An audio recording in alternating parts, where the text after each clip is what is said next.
ನಮಸ್ಕಾರ ವೀಕ್ಷಕರೇ, ಸಮಕಾಲೀನದ 556ನೇ ಕಂತಿಗೆ ನಿಮಗೆ ಸ್ವಾಗತ. ಸ್ಪೆಷಲ್ ಇಂಟೆನ್ಸಿವ್ ರಿವಿಷನ್ SIR ಇಡೀ ದೇಶಾದ್ಯಂತ ಒಂದು ಕೋಲಾಹಲವನ್ನು ಎಬ್ಬಿಸಿದೆ. ಈಗಾಗಲೇ ಸಮಕಾಲೀನದ ಹಲವಾರು ಎಪಿಸೋಡ್ಗಳಲ್ಲಿ ನಾವು ಅದರ ಬಗ್ಗೆ ಚರ್ಚೆ ಮಾಡಿದ್ದೀವಿ. ವಿಶೇಷವಾಗಿ ಬಿಹಾರದಲ್ಲಿ ಶುರುವಾದಂಥ SIR ಪ್ರಕ್ರಿಯೆ ಹೆಂಗೆ ಬಿಹಾರದಲ್ಲಿ ಸುಮಾರು 65 ಲಕ್ಷ ಜನರನ್ನು ಮತಪಟ್ಟಿಯಿಂದ ಹೊರಗಿಡ್ತು. ಅದು ಹೆಚ್ಚು ಕಡಿಮೆ ಅಂದರೆ ಅಲ್ಲಿ ಬಿಹಾರದಲ್ಲಿ 8.1 ಕೋಟಿಯಷ್ಟು ಜನ ಅರ್ಹ ಮತದಾರರಿದ್ದರು. ಅಂತಿಮವಾಗಿ ನೋಡಿದ್ರೆ ಬರೀ 7.4 ಲಕ್ಷ ಜನ, 7.4 ಕೋಟಿ ಮಾತ್ರ ಆಯಿತು. ಆ ಲೆಕ್ಕದಲ್ಲಿ ನೋಡಿದ್ರೆ 65 ಲಕ್ಷಕ್ಕಿಂತಲೂ ಹೆಚ್ಚಿಗೆ ಮತದಾರರನ್ನು ಇಡಲ್ಪಟ್ಟವರು ಯಾರು ಅಂತ ನೋಡಿದ್ರೆ ಅವರು ಈ ದೇಶದವರಲ್ಲ ಅಂತಲ್ಲ. ಈ ಸರ್ಕಾರ ಯಾವತ್ತಿಗೂ ಕೂಡ ಡಾಕ್ಯುಮೆಂಟ್ಗಳು ಇತ್ಯಾದಿ ಜೊತೆ ವ್ಯವಹಾರನೇ ಮಾಡದಿರುವಂಥ ಜನರಿಗೆ ಅವ್ರ ಹತ್ರ ಇಲ್ಲದಿರೋ ಡಾಕ್ಯುಮೆಂಟ್ಗಳನ್ನ ಕೊಟ್ಟು ನಾಗರಿಕತ್ವವನ್ನು ಸಾಬೀತು ಮಾಡಲಿಕ್ಕೆ ಕೇಳಿದ್ರು. ಅವ್ರ ಹತ್ರ ಇರೋದನ್ನು ಕೊಟ್ಟರೆ ಸರ್ಕಾರ ಕೇಳೋದಿಲ್ಲ, ಒಪ್ಪೋದಿಲ್ಲ. ಅಂದರೆ ನಮ್ಮ ಹತ್ರ ಇರೋದನ್ನು ಅವ್ರು ಒಪ್ಪಲ್ಲ, ಅವ್ರು ಕೇಳೋದನ್ನು ನಾವು ಕೊಡೋಕ್ಕೆ ನಮ್ಮ ಹತ್ರ ಅವ್ರು ಯಾವತ್ತೂ ಸರ್ಕಾರಗಳು ಕೊಟ್ಟೇ ಇಲ್ಲ. ಈ ರೀತಿ ಬಹಳ ಒಂದು ದೊಡ್ಡ ಕೋಲಾಹಲವೇ ಬಿಹಾರದಲ್ಲಿ ಆಯಿತು. ಅದಾದ ನಂತರದಲ್ಲಿ ಅದರಿಂದಾದರೂ ಪಾಠ ಕಲಿತು ಸುಪ್ರೀಂ ಕೋರ್ಟಲ್ಲಿ ಇದ್ರ ಬಗ್ಗೆ ಸುಮಾರಷ್ಟು ವಾದವಿವಾದಗಳು ನಡೀತು. ಅದಾದಮೇಲೆ ಸುಪ್ರೀಂ ಕೋರ್ಟು ಕೂಡ ಆಧಾರ್ ಕಾರ್ಡ್ನೂ ಕೂಡ ಇವರು ಒಪ್ಪಲಿಲ್ಲ ಅಂತಂದರೆ, ಜನರ ಹತ್ರ ಇರೋದು ಈಗ ಎಲ್ಲ ಕಡೆ ಇರೋದು ಆಧಾರ್ ಕಾರ್ಡ್ನ ಸರ್ಕಾರವೇ ಕೊಟ್ಟಿದೆ, ವೋಟರ್ ಕಾರ್ಡು ಚುನಾವಣಾ ಆಯೋಗವೇ ಕೊಟ್ಟಿದೆ, ರೇಷನ್ ಕಾರ್ಡು ರಾಜ್ಯ ಸರ್ಕಾರಗಳೇ ಕೊಟ್ಟಿದ್ದೇವೆ. ತಾವೇ ಕೊಟ್ಟಿರೋ ಕಾರ್ಡುಗಳು ಇರಬಹುದಾದ ಕಾರ್ಡುಗಳನ್ನ ಒಪ್ಪಲಿಲ್ಲ ಅಂದರೆ ಇಲ್ದಿರೋ ಕಾರ್ಡುಗಳನ್ನ ಎಲ್ಲಿಂದ ತರ್ತಾರೆ, ಯಾವ ಡಾಕ್ಯುಮೆಂಟ್ಗಳನ್ನ ತರ್ತಾರೆ? ಆದ್ದರಿಂದ ಕಡ್ಡಾಯವಾಗಿ ಆಧಾರ್ ಕಾರ್ಡ್ನಾದರೂ ಕೂಡ ನೀವು ಒಪ್ಕೊಳ್ಳಿ ಅಂತ ಸುಪ್ರೀಂ ಕೋರ್ಟು ಸೆಪ್ಟೆಂಬರ್ 8ಕ್ಕೆ ಲಿಖಿತ ಆದೇಶವನ್ನು ಕೊಟ್ಟ ಮೇಲೆ ಅಲ್ಲಿ ಸ್ವಲ್ಪ ಮಟ್ಟಿಗೆ ಪಡಬಹುದಾದವರ ಸಂಖ್ಯೆ ಚೂರು ಕಡಿಮೆ ಆಯಿತು. ಆದರೆ ಅದಾದ ನಂತರದಲ್ಲಿ 12 ರಾಜ್ಯಗಳಲ್ಲಿ 9 ರಾಜ್ಯಗಳು ಮತ್ತು 3 ಕೇಂದ್ರಾಡಳಿತ ಪ್ರದೇಶಗಳಲ್ಲಿ SIRನ ಮೊದಲನೇ ಹಂತ ಮುಕ್ತಾಯ ಆಗಿದೆ.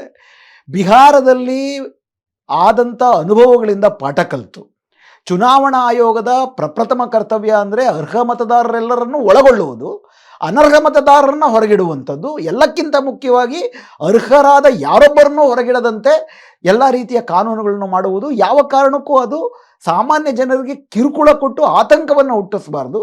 ಸುಪ್ರೀಂ ಕೋರ್ಟ್ ಕೂಡ ನಿನ್ನೆ ಸುಪ್ರೀಂ ಕೋರ್ಟ್ನ ಪೀಠದ ನ್ಯಾಯಾಧೀಶರಾಗಿದ್ದಂಥ ಬಾಗ್ಚಿಯವರು ತುಂಬ ಸ್ಪಷ್ಟವಾಗಿ ಕೂಡ ಅದನ್ನು ಹೇಳಿದ್ರು, ಕಿರುಕುಳ ಕೊಡಬೇಡಿ ಅಂತೇಳಿ. ಆ ಥರ ಆಗದಂತೆ ಮುನ್ನೆಚ್ಚರಿಕೆಯನ್ನು ವಹಿಸಬೇಕಾಗಿತ್ತು. ಆದರೆ ಪಶ್ಚಿಮ ಬಂಗಾಳದಲ್ಲಿ, ಉತ್ತರ ಪ್ರದೇಶದಲ್ಲಿ, ಗುಜರಾತಲ್ಲಿ, ಮಧ್ಯಪ್ರದೇಶದಲ್ಲಿ, ರಾಜಸ್ಥಾನಲ್ಲಿ, ತಮಿಳುನಾಡಿನಲ್ಲಿ, ಕೇರಳದಲ್ಲಿ, ಗೋವಾದಲ್ಲಿ, ಛತ್ತೀಸ್ಗಢಲ್ಲಿ ಏನು ನಡೀತಿದೆ ಈ ಪ್ರಕ್ರಿಯೆಗಳಂತ ನೋಡಿದ್ರೆ ಗಾಬರಿ ಆಗುವ ಥರ ಇದೆ. ಇವತ್ತಿನ ಈ ಸಂಚಿಕೆಯಲ್ಲಿ ಈ 12 ರಾಜ್ಯಗಳಲ್ಲಿ ಏನು ನಡೀತಾ ಇದೆ ಮತ್ತು ಇದರ ತಾತ್ಪರ್ಯ, ಬಹುಶಃ ಏಪ್ರಿಲಲ್ಲಿ ಕರ್ನಾಟಕದಲ್ಲಿ ಶುರುವಾಗುತ್ತೆ. ಈಗಾಗಲೇ ಮ್ಯಾಪಿಂಗ್ ಶುರುವಾಗಿದೆ. ಇದರಿಂದ ನಾವೇನು ಪಾಠ ಕಲಿಬೋದು, ಇದರಿಂದ ಪರಿಣಾಮ ಏನಾಗುತ್ತೆ, ಈ ಎಲ್ಲ ವಿಷಯಗಳನ್ನು ಇಟ್ಕೊಂಡು ಇವತ್ತಿನ ಈ ಸಂಚಿಕೆಯಲ್ಲಿ 12 ರಾಜ್ಯಗಳಲ್ಲಿ ನಡೀತಿರೋದೇನು ಮತ್ತು ಈಗ ಹೊಸ ನಿಯಮಗಳನ್ನು ಕೂಡ ಈಗ ಹಾಕಲಿಕ್ಕೆ ಶುರು ಮಾಡಿದ್ದಾರೆ. ಉದಾಹರಣೆಗೆ ಅದನ್ನು ಪ್ರಧಾನವಾಗಿ 4 ಹೊಸ ನಿಯಮಗಳ ಪ್ರಕಾರ ಇನ್ನೂ ಹೆಚ್ಚು ಜನರನ್ನು, ಅಂದರೆ ಮ್ಯಾಪಿಂಗ್ ಆದರೂ ಇನ್ನೂ ಹೆಚ್ಚು ಜನರನ್ನು ಹೊರಗಿಡುವಂತಹ ಕೆಲವು ಹೊಸ ನಿಯಮಗಳನ್ನು ಮಾಡಿದ್ದಾರೆ. ಈ ವಿಷಯಗಳನ್ನು ಇವತ್ತು ಈ ವಿಷಯದಲ್ಲಿ ಚರ್ಚೆ ಮಾಡೋಣ. ಅದನ್ನು ಚರ್ಚೆ ಮಾಡುವುದಕ್ಕೆ ಮುಂಚೆ ಕರ್ನಾಟಕದಲ್ಲಿ ಮ್ಯಾಪಿಂಗ್ ಶುರುವಾಗಿದೆ. ಎಷ್ಟು ಜನಕ್ಕೆ ಇದ್ರ ಬಗ್ಗೆ ಅರಿವಿದೆ? BLOಗಳು ಮನೆಗೆ ಬಂದು ಮ್ಯಾಪಿಂಗ್ ಅಂತಂದರೆ 2002ರಲ್ಲಿ SIR ಆಯಿತು ಅಂತ ಚುನಾವಣಾ ಆಯೋಗ ಹೇಳುತ್ತೆ. ಆದರೆ ಅದು ಕೇವಲ ಸ್ಪೆಷಲ್ ರಿವಿಷನ್, ಬರೀ SR, ಅದು SIR ಅಲ್ಲ. SIR ಅನ್ನುವಂಥದ್ದು ಈಗ ಮಾತ್ರ ಮಾಡ್ತಿರೋದು, ಅದು ನಾಗರಿಕತ್ವವನ್ನೇ ಪರಿಶೀಲನೆ ಮಾಡುತ್ತೆ. ಏನು SR ಮಾಡಿದ್ರು ವಿಶೇಷ ಪರಿಶೀಲನೆ, ಆ 2002ರ ಪಟ್ಟಿನಲ್ಲಿ ಹೆಸರಿದ್ದರೆ ಅದನ್ನು ಮ್ಯಾಪಿಂಗ್ ಅಂತ ಕರೀತಾರೆ. BLOಗಳು ನಿಮ್ಮ ಮನೆಗೆ ಬರಬೇಕು. ಈಗ ಹಾಲಿ ಮತಪಟ್ಟಿನಲ್ಲಿ ನಿಮ್ಮ ಹೆಸರು 2002ರ ಮತಪಟ್ಟಿನಲ್ಲಿ ನಿಮ್ಮ ಹೆಸರು ಮ್ಯಾಚ್ ಆದರೆ ಅವ್ರಿಗೆ ಕೊಟ್ಟಿರೋ ಸಾಫ್ಟ್ವೇರಲ್ಲಿ ಅದು ಗ್ರೀನ್ ಆಗಿ ಹಸಿರನ್ನು ತೋರಿಸ್ಬೇಕು. ಹಸಿರಾಯಿತು ಅಂತಂದರೆ ಮ್ಯಾಪಿಂಗ್ ಆಯಿತು ಅಂತ ಅರ್ಥ. ಮ್ಯಾಪಿಂಗ್ ಆದವರು ಬೇರೆ ಯಾವುದೇ SIRನ ಪ್ರಕ್ರಿಯೆ ಮುಂದೆ ಹೋದಾಗ ಯಾವುದೇ ಡಾಕ್ಯುಮೆಂಟ್ ಕೊಡಬೇಕಾಗಿಲ್ಲ. ಇದು ನಿಯಮಗಳು. ಆದರೆ BLOಗಳು ಮನೆಗೆ ಬರ್ತಿದ್ದಾರಾ? ಇವತ್ತು ಕರ್ನಾಟಕದ ಸುಮಾರು 5,08,80,00,000 ಜನರಿಗೆ ಈ ಥರ ಮ್ಯಾಪಿಂಗ್ ಅಂತ ಒಂದು ನಡೀತಿದೆ ಅನ್ನೋದೇನಾದರೂ ಗೊತ್ತಿದೆಯಾ? ಇದರ ಬಗ್ಗೆ 10 ದಿವಸಗಳ ಕೆಳಗಡೆ ಕರ್ನಾಟಕದ ಮುಖ್ಯ ಚುನಾವಣಾ ಆಯುಕ್ತರು ಪತ್ರಕರ್ತರ ಜೊತೆ ಮಾತಾಡ್ತಾ ಕೊಟ್ಟಿರುವ ಹೇಳಿಕೆ ಏನಪ್ಪ ಅಂತಂದರೆ, ಸುಮಾರು 5.8 ಕೋಟಿಯಷ್ಟು ಮತದಾರರಲ್ಲಿ 2.3 ಕೋಟಿಯಷ್ಟು ಮತದಾರರದು ಮ್ಯಾಪಿಂಗ್ ಆಗಿಲ್ಲ ಅಂತ ಹೇಳ್ತಿದ್ದಾರೆ. ಮ್ಯಾಪಿಂಗ್ ಆಗಿಲ್ಲ ಅಂತ ಅಂದ್ಬಿಟ್ಟು ಯಾರ್ದು ಆಗಿಲ್ವೋ ಅವ್ರಿಗೆ ಗೊತ್ತೂ ಇರೋದಿಲ್ಲ. ಯಾಕಂದರೆ ಅವರ ಪ್ರಕಾರವೇ ಇವತ್ತಿಗೂ ಕೂಡ ಬಹುಶಃ ಇನ್ನೊಂದು ವಾರದಲ್ಲಿ ಕರ್ನಾಟಕದಲ್ಲಿ ಮ್ಯಾಪಿಂಗ್ ಪ್ರಕ್ರಿಯೆ ಮುಕ್ತಾಯ ಆಗಬೇಕು ಚುನಾವಣಾ ಆಯೋಗದ ಪ್ರಕಾರ. ಅವರ ಪ್ರಕಾರ ಬೆಂಗಳೂರು ವ್ಯಾಪ್ತಿನಲ್ಲಿ BBMP ವ್ಯಾಪ್ತಿನಲ್ಲಿ ಸರಾಸರಿ 28% ಮಾತ್ರ ಈ ಮ್ಯಾಪಿಂಗ್ ಪ್ರಕ್ರಿಯೆ ನಡೆದಿದೆ. ಮಂಗಳೂರಿನಲ್ಲಿ ಸುಮಾರು 58%, 4 ಜಿಲ್ಲೆಗಳು ಚಾಮರಾಜನಗರ, ಚಿತ್ರದುರ್ಗ ಈ ಥರ ಜಿಲ್ಲೆಗಳಲ್ಲಿ 75% ಆಗಿದೆ ಅಂತ ಹೇಳ್ತಿದ್ದಾರೆ. ಆದರೆ ಈ ಎಲ್ಲ ಜಿಲ್ಲೆಗಳಲ್ಲಿ BLOಗಳು ಮನೆಗೆ ಹೋಗಿ ಮಾಡಿದಾರ ಅಂತಂದ್ಬಿಟ್ಟು ಖುದ್ದು ಪರಿಶೀಲನೆ ಮಾಡಿದ್ರೆ 100ಕ್ಕೆ 90 ಭಾಗ ಜನರು ನಮ್ಮ ಮನೆಗೆ ಯಾರೂ ಬಂದೇ ಇಲ್ಲ ಅಂತ ಹೇಳ್ತಿದ್ದಾರೆ. ಹಾಗಾದರೆ BLOಗಳು ಮನೆಯಲ್ಲೇ ಕೂತ್ಕೊಂಡು ಇವೆಲ್ಲ ಮಾಡಿದ್ರ? ಹಾಗಾದರೆ ಯಾರು ಹೊರಗಿಡಲ್ಪಟ್ಟರು 2.3 ಕೋಟಿ ಜನ ಅವ್ರಿಗೆ ಮಾಹಿತಿಯನ್ನು ಕೊಡಲಾಗಿದೆಯಾ ಮ್ಯಾಪಿಂಗ್ ಆಗಿಲ್ಲ ಅಂತ? ಸೊ ಕರ್ನಾಟಕದಲ್ಲೇ ಇನ್ನು SIRನ ಪೂರ್ಣ ಪ್ರಮಾಣದ ಪ್ರಕ್ರಿಯೆ ಪ್ರಾರಂಭ ಆಗೋದಕ್ಕೆ ಮುಂಚೆನೇ ಸುಮಾರಷ್ಟು ಕೋಲಾಹಲ ಇಲ್ಲೂ ಕೂಡ ಶುರುವಾಗಿದೆ. ಈ ಮ್ಯಾಪಿಂಗ್ ಪ್ರಕ್ರಿಯೆ ಹೇಗಾಗಬೇಕು ಅನ್ನೋದ್ರ ಬಗ್ಗೆ ನೀವು ಉತ್ತರ ಪ್ರದೇಶದ ಉದಾಹರಣೆಯನ್ನು ತಗೊಂಡ್ರೆ, ಪಶ್ಚಿಮ ಬಂಗಾಳದ ಉದಾಹರಣೆ, ಬೇರೆ ರಾಜ್ಯಗಳಲ್ಲಿ ಮ್ಯಾಪಿಂಗ್ ಹಂತವನ್ನು ದಾಟಿ ಮೊದಲನೇ ಹಂತದಲ್ಲಿ BLOಗಳು ಮನೆಗೆ ಬಂದು ಪ್ರತಿಯೊಬ್ಬ ಮತದಾರರಿಗೆ ಎನ್ಯೂಮರೇಷನ್ ಫಾರಮ್ ಅಂದರೆ ಒಂದು ಫಾರಮ್ನ ಕೊಟ್ಟು ಭರ್ತಿ ಮಾಡೋಕ್ಕೆ ಹೇಳ್ತಾರೆ. ಭರ್ತಿ ಮಾಡಿ ಕೆಲವು ಡಾಕ್ಯುಮೆಂಟ್ಗಳನ್ನ ಕೇಳ್ತಾರೆ. ಭರ್ತಿ ಮಾಡಿ ಅದನ್ನು ವಾಪಸ್ಸು ಚುನಾವಣಾ ಆಯೋಗಕ್ಕೆ ಕೊಡಬೇಕು. ಕೊಟ್ಟಾದಮೇಲೆ 1 ತಿಂಗಳಲ್ಲಿ ಅವರು ಅದನ್ನು ಪರಿಶೀಲನೆ ಮಾಡಿ ಸರಿ ಇದೆಯೋ ಇಲ್ವೋ ಅಂತ ನೋಡಿ, ಸರಿ ಇಲ್ದಿರೋರಿಗೆ ಮತ್ತೊಮ್ಮೆ ನೋಟಿಸ್ ಕೊಡುವಂಥದ್ದು. ಇದು ಮೊದಲನೇ ಹಂತ, ಮ್ಯಾಪಿಂಗ್ ಆದ ನಂತರದ ಮೊದಲನೇ ಹಂತ. ಈ ಪ್ರಕ್ರಿಯೆ ಈ 12 ರಾಜ್ಯಗಳಲ್ಲಿ ಮುಗಿದಿದೆ. ಆ ಉದಾಹರಣೆಯನ್ನು ನೀವು ನೋಡಿದ್ರೆ ಮ್ಯಾಪಿಂಗ್ ಆಗುವ ಪ್ರಕ್ರಿಯೆಯಲ್ಲಿ ಬಹುದೊಡ್ಡ ಸಮಸ್ಯೆ ಆಗ್ತಾ ಇರುವಂಥದ್ದು ಸ್ಪೆಲ್ಲಿಂಗ್ ಮಿಸ್ಟೇಕ್ಗಳು. ಉದಾಹರಣೆಗೆ ರಾಮಚಂದ್ರ ಎ ಅಂತ ಒಂದು ಕಡೆ ಇದ್ದರೆ ರಾಮಚಂದ್ರ ಅಂತ ಹೆಸರು ಬದಲಾಗಿದ್ರೂ ಕೂಡ ಮ್ಯಾಪ್ ಆಗೋದಿಲ್ಲ. ಹೆಣ್ಣುಮಕ್ಕಳು ವಿಶೇಷವಾಗಿ ತವ್ರ ಮನೆಯಿಂದ ಗಂಡನ ಮನೆಗೆ ಈ ದೇಶದಲ್ಲಿ ಅತಿ ಹೆಚ್ಚು ವಲಸೆ ಬರೋದೇ ಹೆಣ್ಣುಮಕ್ಕಳು ತವ್ರ ಮನೆಯಿಂದ ಗಂಡನ ಮನೆಗೆ. ತವ್ರ ಮನೇಲಿ ಒಂದು ಹೆಸರು, ಗಂಡನ ಮನೇಲಿ ಒಂದು ಹೆಸರು, ಮ್ಯಾಪ್ ಆಗೋದಿಲ್ಲ. ಮುಸ್ಲಿಮರ, ಆದಿವಾಸಿಗಳ, ದಲಿತರ ಹೆಸರುಗಳಂತೂ ಸ್ಪೆಲ್ಲಿಂಗ್ ಮಿಸ್ಟೇಕ್ ಕಾರಣಕ್ಕೆ, ಉದಾಹರಣೆಗೆ ಮೊಹಮ್ಮದ್ ಅಂತ ಅಂದ್ಬಿಟ್ಟು ಒಂದು ಹೆಸರಿದ್ದರೆ ಮೊಹಮ್ಮದ್ ಅನ್ನೋ ಹೆಸರನ್ನು 4-5 ಥರ ಬರಿಬೋದು. ನನ್ನ ಹೆಸರು ಶಿವಸುಂದರ್ ಅಂತ ಇದನ್ನು 4-5 ಥರ ಬರಿಬೋದು. ಈ ಥರ ಸ್ಪೆಲ್ಲಿಂಗ್ ಮಿಸ್ಟೇಕ್ ಇದ್ದರೆ 2002ರಲ್ಲಿ 2025ರಲ್ಲಿ ಮತ್ತು ಇನ್ನೊಂದು ಕರ್ನಾಟಕದ ಸಂದರ್ಭದಲ್ಲಿ 2002ರ ವಿಶೇಷ ಪರಿಷ್ಕರಣೆಯಲ್ಲಿ ಹೆಸರುಗಳು ಕನ್ನಡದಲ್ಲಿದೆ, ಇಲ್ಲಿ ಇಂಗ್ಲೀಷ್ನಲ್ಲಿದೆ. ಇವೆರಡು ಮ್ಯಾಚ್ ಆಗುತ್ತಾ? ಈ ಎಲ್ಲ ಸವಾಲುಗಳು ಕೂಡ ಹೊಸದಾಗಿ ಬಂದಿದೆ. 12 ರಾಜ್ಯಗಳಲ್ಲಿ ನೋಡಿದ್ರೆ, ಉದಾಹರಣೆಗೆ ಉತ್ತರ ಪ್ರದೇಶದಲ್ಲಿ ಸುಮಾರು 15 ಕೋಟಿ ಮತದಾರರಿದ್ದರೆ ಈ ಮೊದಲನೇ ಹಂತದಲ್ಲಿ ಮ್ಯಾಪಿಂಗ್ ಆಗಿಲ್ಲ ಮತ್ತು ಹಲವಾರು ಇತರ ಕಾರಣಗಳು, ಅದನ್ನು ನಾನು ಹೇಳ್ತೀನಿ ಅದನ್ನೇನು ಅಂತೇಳಿ. ಆ ಕಾರಣಗಳಿಗಾಗಿ 2.9 ಅಂದರೆ ಹೆಚ್ಚು ಕಡಿಮೆ 3 ಕೋಟಿ ಜನ ಮೊದಲನೇ ಹಂತದಲ್ಲೇ ಮತಪಟ್ಟಿಯಿಂದ ಹೊರಗಿಡಲ್ಪಟ್ಟಿದ್ದಾರೆ. ಅಷ್ಟು ಮಾತ್ರ ಅಲ್ಲ, ಅದರ ಜೊತೆಗೆ ಇನ್ನೂ 3.6 ಕೋಟಿ ಜನರಿಗೆ ವಿಶೇಷವಾಗಿ ನೋಟಿಸ್ ಕೊಡಲಾಗಿದೆ ಹೊಸ ನಿಯಮಗಳ ಪ್ರಕಾರ. ಆ ಹೊಸ ನಿಯಮದ ಬಗ್ಗೆ ನಾವು ಚರ್ಚೆ ಮಾಡೋಣ. ಪಶ್ಚಿಮ ಬಂಗಾಳದಲ್ಲಿ 58 ಲಕ್ಷ ಜನರನ್ನು ಹೊರಗಿಡಲಾಗಿದೆ, ಮ್ಯಾಪಿಂಗ್ ಆಗಿಲ್ಲ ಅಥವಾ 4 ವರ್ಗೀಕರಣ ಮಾಡ್ತಾರವರು. BLOಗಳು ಮನೆಗೆ ಹೋದಾಗ ಮನೆ ಬಾಗಿಲು ಹಾಕಿದರೆ ಆಬ್ಸೆಂಟ್ ಅಂತ ಬರ್ಕೊಂಡು ಹೋಗ್ಬೋದು, ಅಥವಾ ಮನೆ ಬೀಗ ಹಾಕಿದರೆ ಪರ್ಮನೆಂಟ್ಲಿ ಶಿಫ್ಟೆಡ್, ಬೇರೆ ಕಡೆಗೆ ಹೋಗ್ಬಿಟ್ಟಿದ್ದಾರೆ, ಆಬ್ಸೆಂಟು ಶಿಫ್ಟೆಡ್ಡು ಅಂತ ಹೋಗ್ಬೋದು. ತಮಗೆ ಬೇಕಾದಂತೆ ಡೆಡ್ ಅಂತ ತೋರಿಸ್ಕೋಬೋದು, ಸತ್ತಿರೋರು ಅಂತ, ಅಥವಾ ಡೂಪ್ಲಿಕೇಟ್ ಅಂತ ತೋರಿಸ್ಬೋದು. ಈ ಎಲ್ಲ ರಾಜ್ಯಗಳಲ್ಲೂ ಕೂಡ ಆಬ್ಸೆಂಟು ಮತ್ತು ಡೆಡ್ನ ಪ್ರಮಾಣ ಅತಿ ಹೆಚ್ಚು ತೋರಿಸ್ತಾ ಇದ್ದಾರೆ. ವಿಶೇಷವಾಗಿ ಏಕಪ್ಪ ಅಂದರೆ ಒಬ್ಬ BLOಗೆ 400 ಮನೆಗಳನ್ನು ಭೇಟಿ ಮಾಡಬೇಕು ಅಂತಿರುತ್ತೆ. 1 ತಿಂಗಳೊಳಗಡೆ 3 ಪ್ರತಿ ಸತಿ ಭೇಟಿ ಮಾಡಬೇಕು. ಈ ರಾಜ್ಯಗಳು ವಿಶೇಷವಾಗಿ ಉತ್ತರ ಪ್ರದೇಶ, ಪಶ್ಚಿಮ ಬಂಗಾಳ, ಮಧ್ಯಪ್ರದೇಶ, ರಾಜಸ್ಥಾನಗಳಲ್ಲಿ ದೊಡ್ಡ ಮಟ್ಟದಲ್ಲಿ ಜನರು ವಲಸೆ ಹೋಗ್ತಾರೆ ಹೊಟ್ಟೆಪಾಡಿಗಾಗಿ. ವಲಸೆ ಬಂದವ್ರಿಗೆ ಅವರು ವರ್ಷ ಆದಮೇಲೆ 8-9 ತಿಂಗಳಾದಮೇಲೆ ತಮ್ಮ ಮನೆಗಳಿಗೆ ಹೋಗ್ತಾರೆ. ಯಾರೋ ಒಬ್ಬ BLO ಮನೆಗೆ ಬಂದಿದ್ದ, ಬೀಗ ಹಾಕಿತ್ತು, ಯಾವುದೂ ಗೊತ್ತಿರೋದಿಲ್ಲ. ಅದರರ್ಥ ಅವ್ರು ಭಾರತದ ನಾಗರಿಕರಲ್ಲ ಅಂತಲ್ಲ, ಅವ್ರ ಮತದಾರರಲ್ಲ ಅಂತಲ್ಲ. ಅವರು ಇಲ್ಲದಿರೋ ಸಮಯದಲ್ಲಿ ದಿಢೀರನೆ ಅವರ ಗಮನಕ್ಕೆ ಬರದಂತೆ ನೀವು ಆಬ್ಸೆಂಟ್ ಅಂತ ಹಾಕ್ಕೊಂಡು ಹೋಗ್ತೀರಿ. ಪರ್ಮನೆಂಟ್ಲಿ ಶಿಫ್ಟೆಡ್ ಅನ್ನೋ ಕ್ಯಾಟಗರಿನಲ್ಲಿ ಇನ್ನೂ ಒಂದು ದೊಡ್ಡ ಅಪಾಯ ಬರ್ತಾ ಇದೆ. ನೀವು ಪರ್ಮನೆಂಟ್ಲಿ ಶಿಫ್ಟೆಡ್ ಅಂತ ಯಾರನ್ನಾದರೂ ಗುರುತಿಸುವುದಕ್ಕೆ ಮುಂಚೆ ERO ಯಾರಿರ್ತಾರೆ ಅವರು ಆ ವ್ಯಕ್ತಿಗೆ ನೀವು ಶಿಫ್ಟ್ ಆಗಿದ್ದೀರಾ ಅಂತ ನೋಟಿಸ್ ಕೊಡಬೇಕು ಮತ್ತು ಆ ವ್ಯಕ್ತಿಯಿಂದ ಅದಕ್ಕೆ ಸಮಜಾಯಿಷಿ ಪಡ್ಕೋಬೇಕು. ಅದಾದಮೇಲೆ ಪರ್ಮನೆಂಟ್ ಶಿಫ್ಟೆಡ್ ಅಂತ ಕ್ಯಾಟಗರಿನಲ್ಲಿ ಹಾಕಬೇಕು. ಈ ಯಾವುದೇ ರಾಜ್ಯಗಳಲ್ಲಿ ಆಬ್ಸೆಂಟ್ ಅಂತ ಹಾಕ್ಬೇಕಾರೆ, ಶಿಫ್ಟೆಡ್ ಅಂತ ಹಾಕ್ಬೇಕಾರೆ ಎಲ್ಲೂ ಕೂಡ ಆ ರೀತಿ ಪೂರ್ಣ ಪ್ರಮಾಣದ ಪ್ರಕ್ರಿಯೆಯನ್ನು, ನೋಟಿಸನ್ನು ಕೊಟ್ಟು ಆ ವ್ಯಕ್ತಿಯಿಂದ ಸಮಜಾಯಿಷಿಯನ್ನು ಪಡ್ಕೊಳ್ಳೋ ಪ್ರಕ್ರಿಯೆಯನ್ನೇ ಮಾಡದೆ ಅವಸರವಾಗಿ ಪರ್ಮನೆಂಟ್ಲಿ ಶಿಫ್ಟೆಡ್ ಅಂತ ಮಾಡ್ತಿದ್ದಾರೆ. ಇನ್ನು ಡೆಡ್ ಅಂತ ಕ್ಯಾಟಗರಿನಲ್ಲಿ ಹಾಕಿದಾಗ, ಇನ್ಫ್ಯಾಕ್ಟ್ ಪಶ್ಚಿಮ ಬಂಗಾಳದಲ್ಲಿ ಅಲ್ಲೆಲ್ಲ ಕಡೆ ತಾವೇ ಖುದ್ದಾಗಿ ಬಂದು ನಾನು ಬದುಕಿದ್ದೀನಪ್ಪ ಅಂತ ಅಂದ್ಬಿಟ್ಟು ಅದಕ್ಕೆ ಸರ್ಟಿಫಿಕೇಟ್ ತಂದು ತೋರಿಸ್ತಿರೋಂಥ ವೃದ್ಧ ಹೆಣ್ಣು ಮಕ್ಕಳು, ವೃದ್ಧರು ಸಾಲುಗಟ್ಟಲೆ ಚುನಾವಣಾ ಆಯೋಗದ ಮುಂದೆ ನಿಲ್ತಿದ್ದಾರೆ. ಈ ರೀತಿ ಬೇಕಾಬಿಟ್ಟಿ ನಡೀತಿದೆ. ಇದು ಕೇವಲ BLOಗಳ ಬೇಜವಾಬ್ದಾರಿ BLOಗಳು ಸುಮಾರಷ್ಟು ಜನ ಇದ್ದಾರೆ. ಬಿಹಾರದಲ್ಲಿ ನೋಡಿದ್ರೆ BLOಗಳು ಮನೆಗಳಿಗೆ ಹೋಗಿಲ್ಲ ಅನ್ನೋದನ್ನ ವಿಡಿಯೋ ಸಮೇತ ತೋರಿಸಲಾಗಿತ್ತು. ಉಳಿದಂತೆ ಬೇರೆ ಕಡೆ ಒಂದು ತಿಂಗಳೊಳಗಡೆ ನೀವು ಇದನ್ನೆಲ್ಲ ಕಂಪ್ಲೀಟ್ ಆಗಿ ವಿಶ್ಲೇಷಣೆ ಮಾಡಿ ಅಪ್ಲೋಡ್ ಮಾಡಬೇಕು ಅಂತ ಸುಮಾರಷ್ಟು ಒತ್ತಡ ಇರುವ ಕಾರಣಕ್ಕೆ ಏನಾಗ್ತಾ ಇದೆ, ಸುಮಾರು ಜನ ಆತ್ಮಹತ್ಯೆ ಮಾಡ್ಕೊಳ್ತಾ ಇದ್ದಾರೆ. ಸೊ ಈ ಎಲ್ಲ ಕಾರಣಗಳಿಗೆ ಅಂದರೆ ಸ್ಟ್ರಕ್ಚರಲ್ ಆಗೇನೆ ಈ ಒಂದು ತಿಂಗಳ ಒಳಗಡೆ ಈ ASSD absent, shifted, dead and duplicate ಈ 4 ವರ್ಗೀಕರಣ ಮಾಡಿ ಹೊರಗಾಗ್ತಾ ಇದ್ದಾರೆ. ಅದ್ರ ಜೊತೆಗೆ ಆ ಎಲ್ಲ ವರ್ಗೀಕರಣ ಸರಿಯಾದದ್ದೇ ಆಗಿರಬೇಕು ಅಂತಿಲ್ಲ. 58 ಲಕ್ಷ, 2.9 ಕೋಟಿ ಇವ್ಯಾವುದೂ ಕೂಡ ಆಯಾ ರಾಜ್ಯಗಳ ಜನಸಂಖ್ಯೆಯ ಏರುಗತಿಯ ಪ್ರಮಾಣಕ್ಕೆ ಹೋಲಿಕೆನೇ ಇಲ್ಲ. ಈಗ ಉದಾಹರಣೆಗೆ ಈ 12 ರಾಜ್ಯಗಳಲ್ಲಿ ಪ್ರಾಥಮಿಕ ಹಂತದಲ್ಲಿ ಸರಾಸರಿ 8ರಿಂದ 20% ಮತದಾರರು ಹೊರಗಿಡಲ್ಪಟ್ಟಿದ್ದಾರೆ. ಹಾಗಾದರೆ ಇದುವರೆ ತನಕ ನಡೆದಂಥ ಚುನಾವಣೆಗಳಲ್ಲಿ 8ರಿಂದ 20% ಹೆಚ್ಚುವರಿ ಮತದಾನ ಆಗಿತ್ತಾ? ಇರುವುದಕ್ಕಿಂತ ಜಾಸ್ತಿ. ನೀವು ಆಯಾ ರಾಜ್ಯಗಳಲ್ಲಿ 18 ವರ್ಷ ತುಂಬಿದವರ ಪ್ರಮಾಣ ವರ್ಷದಿಂದ ವರ್ಷಕ್ಕೆ ಎಷ್ಟು ಏರಿಕೆ ಆಗಿದೆ ಅಂತ ಅಧ್ಯಯನ ಮಾಡಿದ್ರೆ ಅದು ಸಹಜ ಪ್ರಮಾಣದ ಏರಿಕೆಗೆ ತಕ್ಕನಾಗೇ ಇದೆ. 15 ಕೋಟಿ ಜನ ಇದ್ದಾರೆ. ಮೊದಲು 13 ಕೋಟಿ ಜನ ಇದ್ದರು 2024ರಲ್ಲಿ ಉತ್ತರ ಪ್ರದೇಶದಲ್ಲಿ. ಈಗ 15 ಕೋಟಿ ಜನ ಆಯಿತು ಅಂತಂದರೆ ಸಹಜ ಪ್ರಮಾಣದ ಏರಿಕೆ ಇದೆ, ಯಾವುದೇ ವಿಶೇಷ ಏರಿಕೆ ಆಗಿಲ್ಲ. ಆದರೂ ಕೂಡ 20% ಅಷ್ಟು ಜನನ ನೀವು ಹೊರಗಾಗ್ತೀರಾ ಅಂದರೆ SIR ಪ್ರಕ್ರಿಯೆಯಿಂದ ಹೊರಗಿಡಲ್ಪಟ್ಟಿದ್ದಾರೆ ಅಂತ ಅವ್ರ ಅರ್ಥ.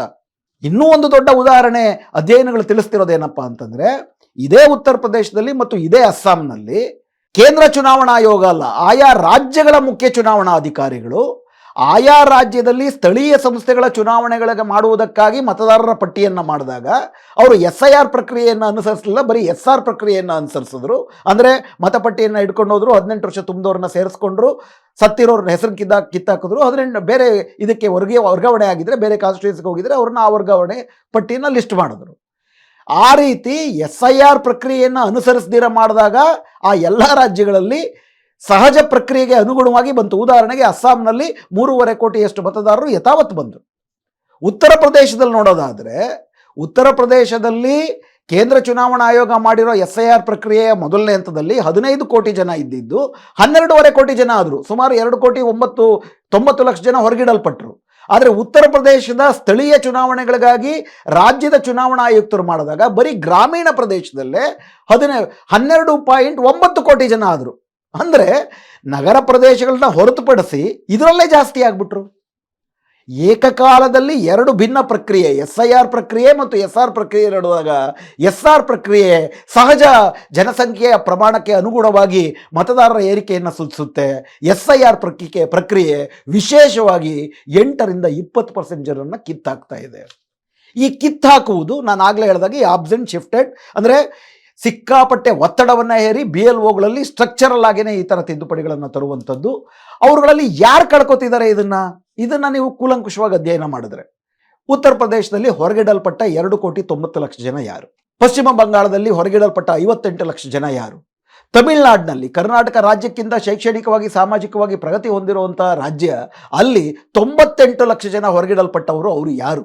ಇವರು ಯಾರು ಅಂತ ನೋಡಿದ್ರೆ, ಯಾರು ಹೊಟ್ಟೆಪಾಡಿಗಾಗಿ ದೂರಕ್ಕೆ ವಲಸೆ ಹೋಗಬೇಕು, ನಗರ ಪ್ರದೇಶದಲ್ಲಿ ಸ್ಥಿರವಾದಂಥ ಮನೆಗಳು, ಆಸ್ತಿಗಳು, ಸ್ಥಿರವಾದಂಥ ಬದುಕಿಲ್ವೋ, ನಿರಂತರವಾಗಿ ಬದುಕಿಗಾಗಿ ಒಂದು ಕಡೆಯಿಂದ ಇನ್ನೊಂದು ಕಡೆಗೆ ತಮ್ಮ ಬದುಕನ್ನು ವರ್ಗಾವಣೆ ಮಾಡ್ಕೊಳ್ತಾನೇ ಇರಬೇಕು, ಹೆಣ್ಣು ಮಕ್ಕಳು ಹಾಗೂ ಅಸ್ಪೃಶ್ಯರು, ಆದಿವಾಸಿಗಳು ಮತ್ತು ಮುಸ್ಲಿಮರು, ಇವರೇ ವಿಶೇಷವಾಗಿ ಅಂದರೆ ಈ ಸಮಾಜದ ಅತ್ಯಂತ ಅಂಚಿನಲ್ಲಿರುವ ವ್ಯಕ್ತಿಗಳು ತಮ್ಮ ಬದುಕಿನ ಕಾರಣಕ್ಕಾಗಿ ಸರ್ಕಾರ ಕೇಳಬಹುದಾದಂಥ ಡಾಕ್ಯುಮೆಂಟ್ ಮಾಡುವುದಕ್ಕೆ ತಮ್ಮ ಸಮಯವನ್ನಾಗಲಿ ಸಂಪನ್ಮೂಲವನ್ನಾಗಲಿ ವ್ಯಯ ಮಾಡೋಕ್ಕೆ ಸಾಧ್ಯವಾಗದಿರುವಂಥ ಜನ, ಹೊಟ್ಟೆಪಾಡಿಗೆ ತಮ್ಮ ನಿತ್ಯ ಬದುಕನ್ನು ದೂರಕ್ಕೆ ಎಲ್ಲವನ್ನೂ ಬಿಟ್ಟು ಹೋಗಿ ಹೊಟ್ಟೆ ಹೊರ್ಕೊಳ್ಳೋಕ್ಕೆ ಈಗಾಗಲೇ ಶಿಕ್ಷೆ ಅನುಭವಿಸ್ತಿರೋರಿಗೆ ಇನ್ನಷ್ಟು ದೊಡ್ಡ ಶಿಕ್ಷೆಯನ್ನು ಈ SIR ಪ್ರಕ್ರಿಯೆ ಹೇರ್ತಾ ಇದೆ. ಅವ್ರ ಮೇಲೆ ವಿಶೇಷವಾಗಿ ಈ ಒಂದು ಶಿಕ್ಷೆ ಹೇರ್ತಾ ಇದೆ. ಯಾರು ಸ್ಥಿರವಾದ ಬದುಕಿದೆ, ಮೇಲ್ಜಾತಿ, ಮೇಲ್ವರ್ಗ, ಸ್ಥಿತಿವಂತರು, ಅವ್ರಿಗೆ ಏನೂ ಆಗ್ತಿಲ್ಲ, ಅವ್ರು ಎಲ್ಲವನ್ನೂ ಕೂಡ ಕೊಡ್ಬೋದು. ಅವ್ರಿಗೆ ಹೆಚ್ಚು ಕಡಿಮೆ ಆದರೂ ಕೂಡ ಕ್ಯೂನಲ್ಲಿ ನಿಂತು ದಿನಗಟ್ಟಲೆ ಇತ್ತು ಅಥವಾ BLOಗೆ ಪರಿಚಯ ಮಾಡ್ಕೊಂಡು ಅವ್ರಿಗೆ ಕೊಟ್ಟು ಎಲ್ಲ ಮಾಡಿ ಬರ್ಬೋದು. ಒಬ್ಬ ವಲಸೆ ಕಾರ್ಮಿಕ ಒಂದು ದಿನದ ಇಡೀ ಕೂಲಿಯನ್ನು ಬಿಟ್ಟು ಒಂದು ಸತಿ ಹೋಗಿ ಕ್ಯೂನಲ್ಲಿ ನಿಲ್ಲಬೇಕು. ಕ್ಯೂನಲ್ಲಿ ಸಾವಿರಾರು ಜನ. ERO ಪ್ರಕಾರ ಇವತ್ತು ಉತ್ತರ ಪ್ರದೇಶದಲ್ಲಿ ಇನ್ನೊಂದು ತಿಂಗಳಲ್ಲಿ ಅವರು ಸೆಟಲ್ಮೆಂಟ್ ಮಾಡಬೇಕು. ಮೊದಲನೇ ಹಂತ ಆಗಿದೆ, ಇನ್ನೊಂದು ತಿಂಗಳಲ್ಲಿ ಆಕ್ಷೇಪಣೆಗಳು ಅರ್ಜಿಗಳು ಎಲ್ಲವೂ ಬಂದಿರ್ತದೆ. ಅದೆಷ್ಟು ಅರ್ಜಿಗಳು ಬರ್ತದೆ, ಈಗಾಗಲೇ 2.9 ಕೋಟಿ ಪ್ಲಸ್ ಹೊಸದಾಗಿ ನೀವು ಆಕ್ಷೇಪಣೆ ಸಲ್ಲಿಸಿರುವಂಥ 3.6 ಕೋಟಿ, ಸುಮಾರು 5.5 ಕೋಟಿಯಷ್ಟು ಜನರ ಆಕ್ಷೇಪಣೆಗಳ ಅರ್ಜಿಗಳನ್ನು ವಿಚಾರಣೆ ಮಾಡಬೇಕು. ಒಬ್ಬ ERO ಒಂದು ದಿನಕ್ಕೆ ಏನಿಲ್ಲ ಅಂದರೂ 80ರಿಂದ 100 ಅಪ್ಲಿಕೇಶನ್ಗಳನ್ನು ಫೈಸಲ್ ಮಾಡಬೇಕು. ಅದಕ್ಕೆ ಸಾಗರೋಪಾದಿನಲ್ಲಿ ಸಂತೆ ಥರ ಕ್ಯೂನಲ್ಲಿ ನಿಂತಿರಬೇಕು. ಒಂದು ದಿವಸಕ್ಕಾಗಿಲ್ಲ ಅಂದರೆ ಇನ್ನೊಂದು ದಿವಸಕ್ಕೆ ಹೋಗ್ಬೇಕು, ಮತ್ತೊಂದು ದಿವಸಕ್ಕೆ ಹೋಗ್ಬೇಕು. ಇವೆಲ್ಲ ಸಾಧ್ಯ ಆಗುವುದು ಇದಕ್ಕೋಸ್ಕರನೇ ತಮ್ಮ ಎಲ್ಲ ಸಮಯ ಸಂಪನ್ಮೂಲವನ್ನು ವಿನಿಯೋಗ ಮಾಡೋರಿಗೆ ಸಾಧ್ಯ ಆಗುತ್ತೆ. ಹೊಟ್ಟೆಪಾಡಿಗೆ ಎಲ್ಲೋ ಇರೋರಿಗೆ ಅವ್ರಿಗೆ ಗೊತ್ತೇ ಇರೋದಿಲ್ಲ ಇವೆಲ್ಲ ನಡೀತಿದೆ ಅಂತ, ಅವ್ರಿಗೆ ಈ ರೀತಿ ಶಿಕ್ಷೆ ಕೊಡುವಂಥದ್ದು. ನೀವು ಏನು ಮಾಡ್ತಿದ್ದೀರಾ? ಇದು ನಾನು ಕೇಳ್ತಿರೋ ಪ್ರಶ್ನೆ ಅಲ್ಲ. ಸುಪ್ರೀಂ ಕೋರ್ಟ್ನ ತ್ರಿಸದಸ್ಯ ಪೀಠವೇ ರಾಕೇಶ್ ದ್ವಿವೇದಿ ಅಂತ ಅಂದ್ಬಿಟ್ಟು ಏನು ಚುನಾವಣಾ ಆಯೋಗದ ವಕೀಲರಿದ್ದಾರೆ, ಅವರು ಕೇಳ್ತಿದ್ದಾರೆ, ಏನಕ್ಕಾಗಿ ಈ ರೀತಿ ಆಡಳಿತಾತ್ಮಕ ಕಿರುಕುಳವನ್ನು ನೀವು ಕೊಡ್ತಿದ್ದೀರಾ ಜನರಿಗೆ? ಇದರಿಂದ ಏನು ಸಾಧಿಸ್ತಿದ್ದೀರಾ ನೀವು ಅನ್ನೋ ಪ್ರಶ್ನೆಯನ್ನು ಕೂಡ ಕೇಳಿದ್ದಾರೆ. ಇದಲ್ಲದೀರ ವಿಶೇಷವಾಗಿ ಇನ್ನೂ ಕೆಲವು ರೀತಿಯಲ್ಲಿ ಹೊರಗಿಡುವಂತಹ ಪ್ರಕ್ರಿಯೆಗಳು ನಡೆದಿವೆ. ಉದಾಹರಣೆಗೆ ಈಗಾಗಲೇ ಹೇಳಿದಾಗೆ ವಲಸೆ ಕಾರ್ಮಿಕರು ರಾಜಸ್ಥಾನದಿಂದ ಸುಮಾರಷ್ಟು ಜನ ರಾಜಸ್ಥಾನ್ ಮತ್ತು ಗುಜರಾತ್ನ ಬಾರ್ಡ್ರಲ್ಲಿರುವಂತಹ ಜಿಲ್ಲೆಗಳಿಗೆ ರಾಜಸ್ಥಾನದಿಂದ ವಲಸೆ ಕೂಲಿ ಯಾರು ಹೋಗ್ತಾರೆ? ಮಧ್ಯಮ ವರ್ಗದವರು, ಮೇಲ್ಮಧ್ಯಮ ವರ್ಗದವರು, ಮೇಲ್ಜಾತಿಗಳು, ಅವ್ರುಗಳೇನು ಹೋಗೋದಿಲ್ಲ. ಯಾರು ಕೂಲಿಗೆ ಹೋಗ್ತಾರೆ? ಬೇರೆ ಏನು ಕೂಲಿ ಮಾಡದೆ ಬದುಕಕ್ಕೆ ಆಶ್ರಯ ಇಲ್ಲದೆ ಜನ ಬೇರೆ ಕಡೆ ಕೂಲಿಗೆ ಹೋಗ್ತಾರೆ. ಆ ಥರ ಸುಮಾರೊಂದು 30,000ಕ್ಕೂ ಹೆಚ್ಚು ಜನ ಏನು ಕೂಲಿಗೆ ಬಂದವರು 1 ತಿಂಗಳು 1.5 ತಿಂಗಳು ಅವರು ಕಟಾವಿನ ಕಾಲಕ್ಕೆ ಬಂದು ಅಲ್ಲೇ ಇರ್ತಾರೆ. ಈ ರೀತಿ ಬಂತು ಅಂತಂದರೆ ಇದರ ಬಗ್ಗೆ ಒಂದು ಪಬ್ಲಿಕ್ ಹಿಯರಿಂಗ್ ನಡೆದಾಗ ರಾಜಸ್ಥಾನದ ಜನ ಕೊಟ್ಟಂಥ ಟೆಸ್ಟಿಮೊನಿಗಳಿವು. ಅದರಲ್ಲಿ ಯಾವ ಭೂಮಾಲೀಕ ಇವರನ್ನ ಬಾಡಿಗೆಗೆ ತಂದಿದ್ದ ರಾಜಸ್ಥಾನದಿಂದ ಆತ ಹೋಗಕ್ಕೆ ಬಿಟ್ಟಿಲ್ಲ ಇವ್ರನ್ನ. ಗುಜರಾತಿನ ಇನ್ನೊಂದು ವಿಶೇಷ ಪ್ರಕರಣದಲ್ಲಿ ಅಹಮದಾಬಾದಿನಲ್ಲಿ ಅಕ್ಬರ್ ನಗರ ಅಂತ ಬರುತ್ತೆ. ಆ ಅಕ್ಬರ್ ನಗರದಲ್ಲಿ ಅಲ್ಲಿ ವರ್ಷಾನುಗಟ್ಟಲೆಯಿಂದ 40-50 ವರ್ಷದಿಂದಲೂ ಕೂಡ ಅಲ್ಲೇ ವಾಸ ಮಾಡ್ತಿರೋಂಥ ಒಂದು ಮುಸ್ಲಿಂ ಸಮುದಾಯಗಳು ಅಲ್ಲೆಲ್ಲ ಅಕ್ಬರ್ ನಗರದಲ್ಲಿ ಇರ್ತಾರೆ. ಅದು ಸರ್ಕಾರಿ ಜಾಗ ಅಂತೇಳಿ ಗುಜರಾತಿನ BJP ಸರ್ಕಾರ ಅವ್ರ ಮನೆಗಳನ್ನೆಲ್ಲ ಒಡೆದಾಕಿ ಬೇರೆ ಕಡೆ ಅವ್ರನ್ನ ವರ್ಗಾವಣೆ ಮಾಡಿದ್ದಾರೆ. ಈಗ ಅಲ್ಲಿ ಸ್ಥಳೀಯ BJP MPLA ಯಾವ ಕಾರಣಕ್ಕೂ ಕೂಡ ಅವ್ರಿಗೆ SIR ಅಲ್ಲಿ ಅವಕಾಶನೇ ಕೊಡಬಾರ್ದು, ಯಾಕಂದರೆ ಅವ್ರ ಮನೆಗಳನ್ನು ಒಡೆದಾಕಿದ್ದಾರೆ ಅಂದರೆ ಅವ್ರು ಅಕ್ರಮ ವಲಸಿಗರೇ ಆಗಿರ್ತಾರೆ ಅಂತೇಳಿ. ಆ ಥರದ್ದು ಯಾವುದು ಕಾನೂನೇ ಇಲ್ಲ. ಅವರು 2002ರ ಮತಪಟ್ಟಿನಲ್ಲಿ ಅವ್ರ ಹೆಸರಿತ್ತು ಅಂತಂದರೆ ಅವ್ರು ಕೊಡಲೇಬೇಕು. ಅಕ್ಬರ್ ನಗರದ ಹೆಸರಿದ್ರೆ ಅಕ್ಬರ್ ನಗರದಲ್ಲಿ ಇರಬೇಕು, ಈಗಿಲ್ಲದೆ ಇರ್ಬೋದು ಅಕ್ಬರ್ ನಗರದಲ್ಲಿ. ಆದರೆ 2002ರ ಪಟ್ಟಿನಲ್ಲಿ ಹೆಸರಿದ್ದರೂ ಕೂಡ ಮ್ಯಾಪಿಂಗೂ ಅವಕಾಶ ಇಲ್ದಂಗೆ ಮೊದಲ ಕರಡು ಪಟ್ಟಿನಲ್ಲಿ ನೋಡಿದ್ರೆ ಅವರನ್ನು ಸರ್ಕಾರ ಅವರ ವಸತಿಯನ್ನು ನಿರ್ನಾಮ ಮಾಡಿದೆ, ಬುಲ್ಡೋಜರ್ ಹಾಕಿ ನಿರ್ನಾಮ ಮಾಡಿದೆ. ಆದ್ದರಿಂದ ಅವರು ನಾಗರಿಕರಲ್ಲ ಅಂತ ಕಿತ್ತಾಕ್ಬಿಟ್ಟಿದ್ದಾರೆ. ಪಶ್ಚಿಮ ಬಂಗಾಳದಲ್ಲಿ ವಿಚಿತ್ರವಾದಂಥ ಇನ್ನೊಂದು ಪ್ರಕ್ರಿಯೆ ನಡೆದಿದೆ. ಪಶ್ಚಿಮ ಬಂಗಾಳದಲ್ಲಿ ಸುಮಾರು 58 ಲಕ್ಷ ಜನ ಪ್ರಾಥಮಿಕ ಹಂತದಲ್ಲಿ ಹೊರಗಿಡಲ್ಪಟ್ಟಿದ್ದಾರೆ. ಅದರಲ್ಲಿ ಮ್ಯಾಪಿಂಗ್ ಆಗದಿರೋರು ಇದ್ದಾರೆ, ಆಬ್ಸೆಂಟು, ಶಿಫ್ಟೆಡ್ಡು, ಡೆಡ್ಡು, ಇವರೆಲ್ಲರೂ ಕೂಡ ಇದ್ದಾರೆ. ಸಾಮಾನ್ಯವಾಗಿ ಏನು ನಿರೀಕ್ಷೆ ಮಾಡಲಾಗಿತ್ತು, ಮುಸ್ಲಿಂ ಜನಸಂಖ್ಯೆ ಹೆಚ್ಚು ಇರುವ ಜಿಲ್ಲೆಗಳಲ್ಲಿ ಇದರ ಬಗ್ಗೆ ಹಿಂದೂ ಪತ್ರಿಕೆ, ಇಂಡಿಯನ್ ಎಕ್ಸ್‌ಪ್ರೆಸ್ ಪತ್ರಿಕೆ, ದ ವೈರ್ ಅನ್ನುವ ಪತ್ರಿಕೆ ಕೂಲಂಕುಷವಾದಂಥ ಅಧ್ಯಯನ ಮಾಡಿದ್ದಾರೆ ಈ ವಿಷಯದಲ್ಲಿ.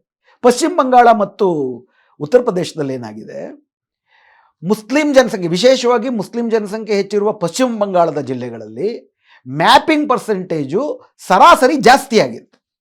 ಅಂದರೆ ಮುಸ್ಲಿಮರು NRC ಅನುಭವಗಳ ಕಾರಣಕ್ಕೋ ಏನೋ ಹೆಚ್ಚು ಜನ ಡಾಕ್ಯುಮೆಂಟ್ಗಳನ್ನು ಸರಿ ಮಾಡ್ಕೊಂಡು ಹೋಗಿ ಕೊಟ್ಟಿದ್ದಾರೆ, ಮ್ಯಾಪಿಂಗ್ ಆಗಿಬಿಟ್ಟಿದೆ. ಎಲ್ಲಿ ಮ್ಯಾಪಿಂಗ್ ಆಗಿಲ್ಲ ಹೆಚ್ಚು, 24 ಪರಗಣಾಸ್ ಮತ್ತು ನೋಡಿಯಾ ಅನ್ನುವ ಜಿಲ್ಲೆಗಳಲ್ಲಿ ಸುಮಾರು 70-80 ವರ್ಷಗಳಿಗೆ ಮುಂಚೆಯೇ ಈಗಿನ ಬಾಂಗ್ಲಾದೇಶದಿಂದ ನಾಮಶೂದ್ರರು, ದಲಿತರು ದೊಡ್ಡ ಸಂಖ್ಯೆಯಲ್ಲಿ ವಲಸೆ ಬಂದಿದ್ದಾರೆ. ಅವ್ರಿಗಿನ್ನೂ ಕೂಡ ನಾಗರಿಕತ್ವವನ್ನು ಕೊಟ್ಟಿಲ್ಲ. ಅವರು ಸಾಮಾನ್ಯವಾಗಿ BJPಯ ವೋಟರ್ಗಳು. BJP ಮೊನ್ನೆ CAA ಮೂಲಕ ನಿಮ್ಮೆಲ್ಲರಿಗೂ ಕೂಡ ನಾವು ನಾಗರಿಕತ್ವವನ್ನು ಕೊಡ್ತೀವಿ ಅಂತ ಹೇಳಿದ್ರು, ಇದುವರೆಗೂ ಒಂದು ಹೆಜ್ಜೆ ಮುಂದಕ್ಕೆ ಹೋಗಿಲ್ಲ. ಈಗ ಅವರು ನೋಂದಾಯಿಸ್ಕೊಂಡ್ರೆ ಡಾಕ್ಯುಮೆಂಟ್ ಕೇಳ್ತಾರೆ, ನೋಂದಾಯಿಸ್ಕೊಳ್ಳಿಲ್ಲ ಅಂತಂದರೆ ನಾಗರಿಕತ್ವ ರದ್ದಾಗ್ತಾರೆ. ಈ ಥರ ಅಡಕತ್ತಿರಿನಲ್ಲಿ ಸಿಗಾಕೊಂಡಿದ್ದಾರೆ. ಅಲ್ಲಿ 2002ರಲ್ಲಿ ವೋಟಿಂಗ್ ಆಗೋಕ್ಕೆ ಸಾಧ್ಯತೆಯೇ ಇಲ್ವಲ್ಲ. ಹೀಗಾಗಿ ಅತಿ ಹೆಚ್ಚು ಅಂದರೆ 40% 50% ಮ್ಯಾಪಿಂಗ್ ಆಗಿಲ್ಲದೆ ಇರುವಂಥ ಜಿಲ್ಲೆಗಳು ನಾಮಶೂದ್ರ, ಹಿಂದೂ, ದಲಿತರು ಏನು ವಲಸೆ ಬಂದಿದ್ದಾರೆ ಬಾಂಗ್ಲಾದೇಶದಿಂದ ಅವ್ರದ್ದಾಗಿದೆ. ದುರಂತ ಏನಪ್ಪ ಅಂತಂದರೆ, ಅಲ್ಲಿ ಆಯ್ಕೆಯಾಗಿರುವ BJP MLA ಮೊನ್ನೆ ಭಾಷಣ ಮಾಡ್ತಾ, ಪರವಾಗಿಲ್ಲ ಬಿಡಿ, ನಮ್ದೊಂದು 10 ಲಕ್ಷ ವೋಟ್ ಹೋದರೂ ಪರವಾಗಿಲ್ಲ, 40 ಲಕ್ಷ ಜನ ರೋಹಿಂಗ್ಯಾ ಮುಸ್ಲಿಮರಿಗೆ ಇದರಿಂದ ವೋಟ್ ಹೋಗುತ್ತೆ, ಆದ್ದರಿಂದ ನಾವು ಅದರಿಂದ ಖುಷಿ ಬೀಳಬೇಕು ಅಂತ ಭಾಷಣ ಮಾಡಿದ್ದಾನೆ. ಜನ ಬೈದು ಹೊರಗಟ್ಟಿದ್ದಾರೆ, ಅದು ಬೇರೆ ಪ್ರಶ್ನೆ. ಈಗ ಮುಸ್ಲಿಂ ಜನಸಂಖ್ಯೆ ಜಾಸ್ತಿ ಇದ್ದು ಅಲ್ಲಿ ಮ್ಯಾಪಿಂಗ್ ಆಗಿದ್ದರೆ ನೋಟಿಸ್ ಕಡಿಮೆ ಹೋಗಬೇಕು, ಯಾಕಂದರೆ ಮ್ಯಾಪಿಂಗ್ ಆಗಿದೆ. ಮ್ಯಾಪಿಂಗ್ ಆಗಿಬಿಟ್ರೆ ಚುನಾವಣಾ ಆಯೋಗದ ನಿಯಮಗಳ ಪ್ರಕಾರ 2002ರ ಮತಪಟ್ಟಿನಲ್ಲಿ ನಿಮ್ಮ ಹೆಸರು ಇತ್ತು ಅಂತಂದರೆ ನೀವು ಈ ದೇಶದ ನಾಗರಿಕರು ಅಂತ ಅಲ್ಲಿ ಮುಗೀತು ವಿಷಯ. ಆದರೆ ಯಾವ ಮುಸ್ಲಿಂ ಜನಸಂಖ್ಯೆ ಹೆಚ್ಚಿರುವ ಜಿಲ್ಲೆಗಳಲ್ಲಿ ಮ್ಯಾಪಿಂಗ್ ಯಶಸ್ವಿಯಾಗಿ ನಡೆದಿದೆಯೋ ಅಲ್ಲೇ ಅತಿ ಹೆಚ್ಚು ನೋಟಿಸ್ಗಳು ಕೂಡ ಕಳಿಸಲ್ಪಟ್ಟಿದ್ದಾರೆ. ಅದೇ ರೀತಿ ಉತ್ತರ ಪ್ರದೇಶದಲ್ಲೂ ಕೂಡ. ಏನಕ್ಕೆ ಅಂತ ನೋಡಿದ್ರೆ ಈಗ ಚುನಾವಣಾ ಆಯೋಗ ಬಳಸ್ತಿರುವಂಥ ಸಾಫ್ಟ್ವೇರ್ನಲ್ಲಿ ಇನ್ನೂ ಹೊಸ 3 ಷರತ್ತುಗಳನ್ನು ಅದರ ವಿಶ್ಲೇಷಣೆಗೆ ಲಾಜಿಕಲ್ ಡಿಸ್ಕ್ರಿಪಿಯನ್ಸಿ ಎನ್ನುವ ಹೆಸರಿನಲ್ಲಿ ಕಳಿಸ್ತಿದ್ದಾರೆ. ಅಂದರೆ ಮ್ಯಾಪಿಂಗ್ ಆಗಿದ್ರೂ ಕೂಡ ನೀವು ಕೊಟ್ಟಿರುವ ವಿವರಗಳು ತಾರ್ಕಿಕವಾಗಿ ಹೊಂದಾಣಿಕೆ ಆಗ್ತಾ ಇಲ್ಲ. ತಾರ್ಕಿಕವಾಗಿ ಹೊಂದಾಣಿಕೆ ಆಗ್ತಿಲ್ಲ ಅನ್ನುವುದಕ್ಕೆ ಅವರು ಪ್ರಧಾನವಾಗಿ 4 ಬಗೆಯಾದಂಥ ಲಾಜಿಕಲ್ ಡಿಸ್ಕ್ರಿಪಿಯನ್ಸಿ ಅಂತ ಅಂದ್ಬಿಟ್ಟು ಹೊಸದಾಗಿ ಸಾಫ್ಟ್ವೇರ್ ಮಾಡಿದ್ದಾರೆ. ಅದರಲ್ಲಿ ಮೊದಲನೇದು ಸ್ಪೆಲ್ಲಿಂಗ್ ಮಿಸ್ಟೇಕ್. ಉತ್ತರ ಪ್ರದೇಶದಲ್ಲಿ ನಾನು ಆಗಲೇ ಹೇಳಿದಾಗೆ 2.9 ಕೋಟಿ ಜನ ಆಬ್ಸೆಂಟು, ಶಿಫ್ಟು, ಡೆಡ್ ಅಂತ ಹೊರಗಡೆ ಉಳಿದ್ರು. ಇನ್ನುಳಿದ 3.6 ಕೋಟಿ ಜನ ಹೊಸದಾಗಿ ಅವ್ರಿಗೆ ಈಗ ನಾನು ಹೇಳಲಿರುವ 4 ವರ್ಗೀಕರಣದಲ್ಲಿ ನೋಟಿಸ್ಗಳು ಹೊಸದಾಗಿ ಹೋಗಿದೆ. ಅದೇ ರೀತಿ ಪಶ್ಚಿಮ ಬಂಗಾಳದಲ್ಲಿ 58 ಲಕ್ಷ ಜನ ಆಬ್ಸೆಂಟು, ಶಿಫ್ಟು, ಡೆಡ್ ಅಂತಿದ್ರೆ ಹೆಚ್ಚುವರಿಯಾಗಿ 1.3 ಕೋಟಿ ಜನರಿಗೆ ಈಗ ನಾನು ಹೇಳಲಿರುವ 4 ಅಂಶಗಳಲ್ಲಿ ನೋಟಿಸ್ ಹೋಗಿದೆ. ಅದರಲ್ಲಿ ಮೊದಲನೇದು ಸ್ಪೆಲ್ಲಿಂಗ್ ಮಿಸ್ಟೇಕ್ ಇದೆ. ನಿಮ್ಮ ಅಪ್ಪ ಮತ್ತು ಅಮ್ಮನ ಹೆಸರು ನೀವು ಕೊಟ್ಟಿರುವ ದಾಖಲೆಗಳಲ್ಲಿ ಸ್ಪೆಲ್ಲಿಂಗ್ ಮಿಸ್ಟೇಕ್ ಇದೆ ಅನ್ನೋದು ಮೊದಲನೇದು. ಎರಡನೇದು ನಿಮಗೆ ಆಶ್ಚರ್ಯ ಆಗ್ಬೋದು, 2002ರ ಹೆಸರಲ್ಲಿ ಮ್ಯಾಪಿಂಗ್ ಆಗಬೇಕು ಅಂದರೆ ಷರತ್ತೇನಿತ್ತಪ್ಪ ಅಂದರೆ, ಈಗ ನಾನು 2002ರಲ್ಲಿ ನನಗೆ 18 ವರ್ಷ ತುಂಬಿರಲಿಲ್ಲ ಅಥವಾ ನಾನು ಹುಟ್ಟಿರಲಿಲ್ಲ. ಆವಾಗ ನಾನೇನು ಮಾಡಬೇಕು? ಚುನಾವಣಾ ಆಯೋಗ ಏನು ಹೇಳ್ತು, ಈ 12 ರಾಜ್ಯಗಳ ಮ್ಯಾಪಿಂಗ್ ಆಗಬೇಕಾದ್ರೆ ನಿಮ್ಮ ಹೆಸರಿಲ್ದಿದ್ರೂ ಪರವಾಗಿಲ್ಲ, ನಿಮ್ಮ ಅಪ್ಪ ಅಮ್ಮನ ಹೆಸರಿದ್ದರೆ ಸಾಕು. ನಿಮ್ಮ ಅಪ್ಪ ಅಮ್ಮನ ಮಗ ಅಥವಾ ಮಗಳು ನೀವು ಅಂತ ತೋರಿಸೋದಕ್ಕೆ ಒಂದು ಡಾಕ್ಯುಮೆಂಟು, ಮತ್ತು ನೀವು ನಿಮ್ಮ ಅಪ್ಪ ಅಮ್ಮನ ಹೆಸರಿತ್ತು 2002ರಲ್ಲಿ ಹೋದರೆ ಅಷ್ಟು ಸಾಕು, ನೀವು ಈ ದೇಶದ ನಾಗರಿಕರು ಅಂತ ಆಗುತ್ತೆ ಅಂತ ಹೇಳಲಾಯಿತು. 2002ರಲ್ಲಿ ನಮ್ಮ ಅಪ್ಪ ಅಮ್ಮ ಅಂತಂದರೆ ಅವರು 30 ವರ್ಷ ಆಗಿರ್ಬೋದು, 40 ವರ್ಷ ಆಗಿರ್ಬೋದು, ಹಿರಿಯ ಪೀಳಿಗೆ. ಈಗೇನು ಮಾಡಿದ್ದಾರೆ, 6ಕ್ಕಿಂತ ಹೆಚ್ಚು ಜನ ಒಬ್ಬರನ್ನೇ ತನ್ನ ಅಪ್ಪ ಅಂತ ಸೂಚಿಸಿದ್ದರೆ ಅದನ್ನು ಅನುಮಾನ ಅಂತ ಹೇಳಿದ್ದಾರೆ. ಅಂದರೆ 6 ಮಕ್ಕಳಿಗಿಂತ ಹೆಚ್ಚು ಇದ್ದರೆ ನೀವು ಅನುಮಾನಾಸ್ಪದ ನಾಗರಿಕರು. ಈ ಲೆಕ್ಕದಲ್ಲಿ ಪಶ್ಚಿಮ ಬಂಗಾಳದಲ್ಲಿ ಸುಮಾರು 12 ಲಕ್ಷ ಜನರಿಗೆ ನೋಟಿಸ್ ಹೋಗಿದೆ. ಉತ್ತರ ಪ್ರದೇಶದಲ್ಲಿ ಸುಮಾರು 13 ಲಕ್ಷ ಜನರಿಗೆ ನೋಟಿಸ್ ಹೋಗಿದೆ. ಇದು ಯಾಕೆ ಅಂತ ಕೇಳಿದಾಗ ಸುಪ್ರೀಂ ಕೋರ್ಟಲ್ಲಿ ರಾಕೇಶ್ ದ್ವಿವೇದಿಯವರು ವಕೀಲರು ವಾದ ಮಾಡಿದ್ದೇನಪ್ಪ ಅಂತಂದರೆ, ಇದು ಹೆಂಗೆ ವೈಜ್ಞಾನಿಕವಾಗಿ ಅರ್ಥ ಮಾಡ್ಕೊಳ್ಳೋದಕ್ಕೆ ಕಷ್ಟವಾಗುವ ರೀತಿ ಕೆಲವು ನಮಗೆ ಮಾಹಿತಿಗಳಿವೆ. ಉದಾಹರಣೆಗೆ ಕೆಲವರು 200 ಮಕ್ಕಳ ತಂದೆ ಅಂತ ಹೆಸರು ಕೊಟ್ಟಿದ್ದಾರೆ, ಕೆಲವರು 100 ಮಕ್ಕಳ ತಂದೆ ಅಂತ ಹೆಸರು ಕೊಟ್ಟಿದ್ದಾರೆ, ಕೆಲವರು 50 ಮಕ್ಕಳ ತಂದೆ ಅಂತ ಹೆಸರು ಕೊಟ್ಟಿದ್ದಾರೆ. ಆ ಕಾರಣಕ್ಕಾಗಿ ನಾವು ಈ ನೋಟಿಸ್ ಕೊಡಬೇಕಾಯಿತು ಅಂತೇಳಿ. ಖಂಡಿತ ಈ ಪ್ರಕರಣಗಳಿವೆ, ಇವು ಫ್ರಾಡೇ. 100 ಮಕ್ಕಳು 200 ಮಕ್ಕಳು ಎಲ್ಲಿರ್ತಾರೆ? ವಿಷಯ ಅದಲ್ಲ. ಎಷ್ಟು ಜನ ಇದ್ದಾರೆ ಆ ಥರ? ಚುನಾವಣಾ ಆಯೋಗದ ಅಂಕಿಅಂಶದ ಪ್ರಕಾರವೇ 7 ಜನರು 200 ಮಕ್ಕಳು ಅಂತ ತೋರಿಸಿದ್ದಾರೆ, ಅಥವಾ 200 ಜನ ಒಬ್ಬರೇ ತಂದೆ, ನಮ್ಮ ತಂದೆಯ ಹೆಸರಿದೆ 2002ರಲ್ಲಿ ಅಂತ ತೋರಿಸಿದ್ದಾರೆ. ಅದು ಫ್ರಾಡೇ ಆಗಿರೋದಕ್ಕೆ ಸಾಧ್ಯ. 7 ಜನ, 20 ಜನ 50 ಮಕ್ಕಳನ್ನು ತೋರಿಸಿದ್ದಾರೆ. ಉಳಿದಂತೆ 6 ಮಕ್ಕಳಿರುವವರು 12 ಲಕ್ಷ ಜನ. ನೀವು 10 ಮಕ್ಕಳನ್ನು ತೋರಿಸಿ, 20 ಮಕ್ಕಳು ಅಂತ ಡೆಡ್ಲೈನ್ ಇಡಿ, ಅಥವಾ 10 ಮಕ್ಕಳನ್ನ ಡೆಡ್ಲೈನ್ ಅಂತ ಇಡಿ. 10 ಮಕ್ಕಳು ಅಂತ ಅಂದ್ಬಿಟ್ಟು ನೀವು ಷರತ್ತನ್ನು ಒಂದು ಸಾಫ್ಟ್ವೇರ್ನ ಎವಾಲ್ವ್ ಮಾಡಿದ್ರೆ 10 ಮಕ್ಕಳಿಗಿಂತ ಜಾಸ್ತಿ ಇದ್ದರೆ ಅನುಮಾನಾಸ್ಪದ ಅಂತ ನೋಟಿಸ್ ಕಳಿಸಿ ಅಂತಿಟ್ರೆ ಉತ್ತರ ಪ್ರದೇಶದಲ್ಲಿ 8,880 ಜನ ಮಾತ್ರವೇ ಸಿಗೋದು ನಿಮಗೆ. 6 ಜನ ಅಂತ ಇಟ್ಟಾಗ 12 ಲಕ್ಷ ಜನ ಆಗ್ತಾರೆ. ಅವರೆಲ್ಲ ಮುಸ್ಲಿಮರಲ್ಲ. ಪ್ರಾಯಶಃ ಈ ಒಂದು ವಿಡಿಯೋವನ್ನು ನೋಡ್ತಿರೋ ಅಂಥ ವೀಕ್ಷಕರಲ್ಲಿ ಹಿಂದೂ ಮುಸ್ಲಿಮರೆಲ್ಲರೂ ಇರ್ತೀರಿ. ನಮ್ಮ ಅಜ್ಜಿಗಳು, ನಮ್ಮ ಇವರು ನೋಡಿದ್ರೆ 10 ಜನ 14 ಜನ, ಅದರಲ್ಲೂ ಕೃಷಿ ಬದುಕಿನಲ್ಲಿ ತೊಡಗಿರುವವರು ಮಕ್ಕಳ ಮಿತಿ ಇಲ್ದಿರ ಮಕ್ಕಳನ್ನ ಹುಟ್ಟಿಸ್ಕೊಳ್ತಾ ಇದ್ರು. ಕಾಯಿಲೆ ಕಸಾಲೆ ಆ ಕಾಲದಲ್ಲಿ ಬರ್ತಿದ್ದಾಗ ಹುಟ್ಟೋ ಮಕ್ಕಳು ಬದುಕೊಳ್ಳೋದೇ ಗ್ಯಾರಂಟಿ ಇಲ್ದಿರೋ ಸಂದರ್ಭದಲ್ಲಿ ಮಕ್ಕಳನ್ನ ಹುಟ್ಟಿಸ್ತಾ ಇದ್ರು. 6 ಮಕ್ಕಳು ವಿಶೇಷ ಅಲ್ಲವೇ ಅಲ್ಲ. ಈಗ 6 ಮಕ್ಕಳ ಷರತ್ತನ್ನು ಇಟ್ಟಿರುವುದು ಇನ್ನಷ್ಟು ಕಿರುಕುಳ ಕೊಡುವುದಕ್ಕಾಗಿ. 10 ಮಕ್ಕಳದಿಡಿ, ಅರ್ಥವಾಗುತ್ತೆ. ನೀವು 6 ಮಕ್ಕಳು ಇಟ್ಟಿರುವುದರ ಹಿಂದೆ ಸ್ಪಷ್ಟವಾದಂಥ ದುರುದ್ದೇಶ ಇರುವುದು ತುಂಬ ಸ್ಪಷ್ಟವಾಗಿದೆ. 3ನೇದು, ಇನ್ನ ಹೊಸ ಷರತ್ತೇನು ಇಡ್ತಿದ್ದಾರೆ ಇವರು, ಅಮ್ಮನಿಗೂ ಮಗನಿಗೂ, ಮಗ ಅಥವಾ ಮಗಳಿಗೂ 15 ವರ್ಷಕ್ಕಿಂತ ಜಾಸ್ತಿ ವ್ಯತ್ಯಾಸ ಇದ್ದರೆ ನೋಟಿಸ್ ಕಳಿಸ್ತೀವಿ. ಈ ಥರ ನೋಟಿಸ್ ಯಾರಿಗೆ ಕಳಿಸಿದ್ರು ಅವರು? ಈ ದೇಶದಕ್ಕೆ ಎಕನಾಮಿಕ್ಸ್ಗೆ ನೊಬೆಲ್ ಪ್ರೈಸ್ ತಂದುಕೊಟ್ಟಂತಹ ಅಮರ್ತ್ಯ ಸೇನ್ ಅನ್ನುವಂತಹ ಬುದ್ಧಿಜೀವಿಗೆ ಈ ನೆಪವನ್ನು ಒಡ್ಡಿ, ನಿಮಗೂ ನಿಮ್ಮ ತಾಯಿಗೂ ವಯಸ್ಸಿನ ಅಂತರ ಕೇವಲ 15 ವರ್ಷಕ್ಕಿಂತ ಕಡಿಮೆ ಇದೆ, ಆದ್ದರಿಂದ ನಮಗೆ ಅನುಮಾನ ಬರ್ತಿದೆ, ನೀವು 90 ವರ್ಷದ ವೃದ್ಧರು, ನೀವು ಬಂದು ಜನವರಿ 16ನೇ ತಾರೀಕು EROವನ್ನು ಭೇಟಿ ಮಾಡಿ ನಿಮ್ಮ ಕಾಗದ ಪತ್ರಗಳನ್ನು ತೋರಿಸಿ ನಿಮ್ಮ ಇದನ್ನು ಸಾಬೀತು ಮಾಡಿಕೊಳ್ಳುವುದು ನಮ್ಮ ಅನುಮಾನ ಬಗೆಹರಿಸತಕ್ಕದ್ದು ಅಂತ ನೋಟಿಸ್ ಕಳಿಸ್ತಾರೆ. ವಿಷಯ ಏನು? ಆ ಕಾಲದಲ್ಲಿ ಅಂದರೆ ನಾನು ಹೇಳ್ತಿದ್ರು 2002ಕ್ಕೂ ಮುಂಚೆ ನೀವು ತೆಗೆದುಕೊಳ್ಳೋದಾದರೆ ಹೆಣ್ಣು ಮಕ್ಕಳು 8-9 ವರ್ಷಕ್ಕೆ ಬಾಲ್ಯ ವಿವಾಹ ನಮ್ಮ ದೇಶದಲ್ಲಿ ಏನು ಹೊಸದ? ನಮ್ಮ ದೇಶದಲ್ಲಿ ಅಥವಾ ಆದಿವಾಸಿ ಸಮುದಾಯದಲ್ಲಿ ಯಾರಿಗೋಗಿದೆ ನೀವು ನೋಟಿಸ್ನ ನೋಡ್ಬೇಕು. ನೀವು ಬರೀ ಮುಸ್ಲಿಮರು ಹೋಗಿರೋ ನೋಟಿಸ್ ಅಲ್ಲ ಇದು. ಆದಿವಾಸಿ ಸಮುದಾಯಗಳೆಲ್ಲಿದ್ದಾವೋ ಅಲ್ಲಿ ಹೆಚ್ಚು ನೋಟಿಸ್ಗಳು ಹೋಗಿದ್ದಾವೆ. ವಯಸ್ಸೇ ಗ್ಯಾರಂಟಿ ಇರೋದಿಲ್ವಲ್ಲ. ಆದಿವಾಸಿಗಳು ಯಾರು ವಯಸ್ಸನ್ನ ಕೌಂಟ್ ಮಾಡ್ತಾರೆ? ಈ ವಯಸ್ಸನ್ನು ಕೌಂಟ್ ಮಾಡೋದು, ದಾಖಲೆ ಮಾಡುವುದು, ಇದೆಲ್ಲ ಆಧುನಿಕ ಆಡಳಿತ ಪದ್ಧತಿಗೆ ಒಳಪಟ್ಟಂಥ ನಾಗರಿಕ ಜೀವನದಲ್ಲಿ ಇರಬಹುದಾದಂಥ ವಿಷಯಗಳು. ಇದಕ್ಕೆ ಹೊರತಾಗಿ ಬದುಕ್ತಿರುವಂಥ ಅತಿ ದೊಡ್ಡ ಭಾರತೀಯ ಲೋಕ ಒಂದಿದೆ. ಅವ್ರಿಗೂ ನಿಮ್ಮ ಈ ಆಧುನಿಕವಾದಂಥ ಪದ್ಧತಿಗಳಿಗೂ ಸಂಬಂಧವೇ ಇರೋದಿಲ್ಲ. ವಯಸ್ಸು ಅಂತ ಅಂದ್ಬಿಟ್ಟು ನೀವು ದಾಖಲು ಮಾಡಿದಾಗಲೂ ಕೂಡ ಅದು ನಿಜವಾದ ವಯಸ್ಸಾಗಿರ್ಬೇಕಾಗಿಲ್ಲ. ಅಂದಾಜಲ್ಲಿ ಯಾವಾಗ ಹುಟ್ಟುತ್ತೆ ಅಂತ ಯಾರಿಗೆ ಜ್ಞಾಪಕ ಇರ್ತದೆ? ಪ್ಲೇಗ್ ಬಂದಾಗ ಹುಟ್ಟುತ್ತೆ. ನಮ್ಮ ದೇವನೂರು ಮಹಾದೇವರ ಕಥೆಗಳು ಬಂತು ಅಂತಂದರೆ ಯಾವಾಗಪ್ಪ ನೀವು ಹುಟ್ಟಿದ್ದು ಅಂದರೆ ನಮಗೆ ಡಾಂಬರ್ ಹಾಕಿದ್ರಲ್ಲ ನಮ್ಮೂರಿಗೆ, ಅವಾಗ ಹುಟ್ಟದೆ. ಯಾರಿಗೆ ಗೊತ್ತಿರುತ್ತೆ ಡೇಟ್ ಆಫ್ ಬರ್ತು ಇವೆಲ್ಲವೂ ಕೂಡ? ಅಂಥ ಅಂದಾಜಿನಲ್ಲಿ ವಯಸ್ಸು ದಾಖಲು ಮಾಡುವಂತಹ ಜನ್ರೇಷನ್ಗೆ 15 ವರ್ಷಕ್ಕಿಂತ ಕಡಿಮೆ ಇದೆ ಅಂತ ಅಂದ್ಬಿಟ್ಟು ನೀವು ಹೇಳ್ತೀರಾ ಅಂದರೆ ನೀವು ಭಾರತದವರ ಫಸ್ಟು ನೀವು ಇದನ್ನು ಮಾಡ್ತಿರೋದು? ಭಾರತದ ಸಾಮಾಜಿಕ ಸತ್ಯಗಳ ಅರಿವಿದೆಯಾ ನಿಮಗೆ? ಗೊತ್ತಿದ್ರೂ ಕೂಡ ಏನಕ್ಕೆ ಇದ್ರ ಮಾಡ್ತಿರೋ? ಈ ಕಿರುಕುಳದ ಹಿಂದಿನ ಉದ್ದೇಶ ಏನು? ಇದನ್ನು ಸುಪ್ರೀಂ ಕೋರ್ಟ್ ಕೂಡ ಪ್ರಶ್ನೆ ಮಾಡಿದೆ. ಏನು ಈ ಕಿರುಕುಳದ ಹಿಂದಿನ ಉದ್ದೇಶ? 4ನೇದಾಗಿ, ನಿಮ್ಮ ತಾಯಿಯ ವಯಸ್ಸು ಮತ್ತು ಮಗನ ವಯಸ್ಸಿನ ನಡುವಿನ ಅಂತರ 50ಕ್ಕಿಂತ 40ಕ್ಕಿಂತ ಜಾಸ್ತಿ ಇರಬಾರ್ದು. ಇದರ ಪ್ರಕಾರ ಇವ್ರು ಹೇಳ್ತಿರೋದೇನು? ತರ್ಕ ಫರ್ಟಿಲಿಟಿ ರೇಟು 55 ಆದಮೇಲೆ ಮಕ್ಕಳಾಗೋದಿಲ್ಲ ಅಂತ. ಅಜ್ಜಿಗೂ ನಿಮಗೂ 40 ವರ್ಷ ವ್ಯತ್ಯಾಸ ಇರಬಾರ್ದು. ವಿಷಯ ಏನಪ್ಪ ಅಂದರೆ, ಯಾವ್ಯಾವ ರೀತಿ ಕೊಕ್ಕೆಗಳನ್ನು ಹಾಕುವುದಕ್ಕೆ ಸಾಧ್ಯ, ಯಾವ್ಯಾವ ರೀತಿ ಹಿಡಿದಿಡೋದಕ್ಕೆ ಸಾಧ್ಯ, ನಮ್ಮ ಹತ್ರ ಇರೋದು ಯಾವುದನ್ನೂ ಕೂಡ ಒಪ್ಪೋದಿಲ್ಲ. ನೀವು ಕೇಳೋದನ್ನ ಕೊಡೋದಕ್ಕಾಗೋದಿಲ್ಲ. ಯಾಕಂದರೆ ನಮ್ಗೆ ಆ ರೀತಿ ಒಂದು ದಾಖಲೆಗಳನ್ನು, ನಮ್ಮ ಹತ್ರ ಏನು ದಾಖಲೆ ಇರ್ತದೆ? ಸಾಮಾನ್ಯವಾಗಿ ಓಟ್ ಕೊಡಬೇಕು ಅಂತಂದ್ರೆ ವೋಟರ್ ಕಾರ್ಡ್ ನಿಮ್ಮ ಸರ್ಕಾರವೇ ಕೊಟ್ಟಿರೋದು. ಎಲ್ಲದಕ್ಕೂ ಆಧಾರ್ ಕಾರ್ಡ್ ಕೇಳ್ತೀರಿ, ಪ್ರತಿಯೊಂದಕ್ಕೂ ಆಧಾರ್ ಕಾರ್ಡ್ ಕೇಳ್ತೀರಿ, ಆಧಾರ್ ಕಾರ್ಡ್ನ ಒಪ್ಪೋದಿಲ್ಲ ಅಂತೀರಿ. ಸೊ ಈ ರೀತಿ ಬಗೆಯ ರೀತಿಯಲ್ಲಿ ಜನರಿಗೆ ಕಿರುಕುಳ ಕೊಡುವ ಉದ್ದೇಶದಿಂದ, ಆದಷ್ಟು ಜನರನ್ನು SIR ಇಂದ ಹೊರಗಾಕುವ ಉದ್ದೇಶದಿಂದಲೇ SIRನ ರೂಪಿಸಲಾಗಿದೆ ಅನ್ನೋದು ಈಗ ಈ 12 ರಾಜ್ಯಗಳ ಮೊದಲನೇ ಹಂತದ ನಂತರದ ವಿವರಗಳನ್ನು ನೋಡಿದ್ರೆ ಇನ್ನಷ್ಟು ಸ್ಪಷ್ಟವಾಗಿ ಗೊತ್ತಾಗ್ತಾ ಇದೆ. ಈ ರೀತಿ SIR, ಉದಾಹರಣೆಗೆ ಉತ್ತರ ಪ್ರದೇಶದಲ್ಲಿ SIR ಪ್ರಕ್ರಿಯೆ ಶುರುವಾಗಕ್ಕೆ ಮುಂಚೆನೇ ಚುನಾವಣಾ ಆಯೋಗದ ಮುಖ್ಯ ಆಯುಕ್ತರಾಗಿರುವಂತಹ ಜ್ಞಾನೇಶ್ ಕುಮಾರ್ ಅವರು ಉತ್ತರ ಪ್ರದೇಶದಲ್ಲಿ ಕನಿಷ್ಠ 20% ಜನ ನಾವು ಹೊರಗಿಡ್ತೀವಿ ಅಂತಂದ್ಬಿಟ್ಟು ಘೋಷಣೆ ಮಾಡಿದರು. ಇನ್ನೂ ಶುರುನೇ ಆಗಿಲ್ಲ.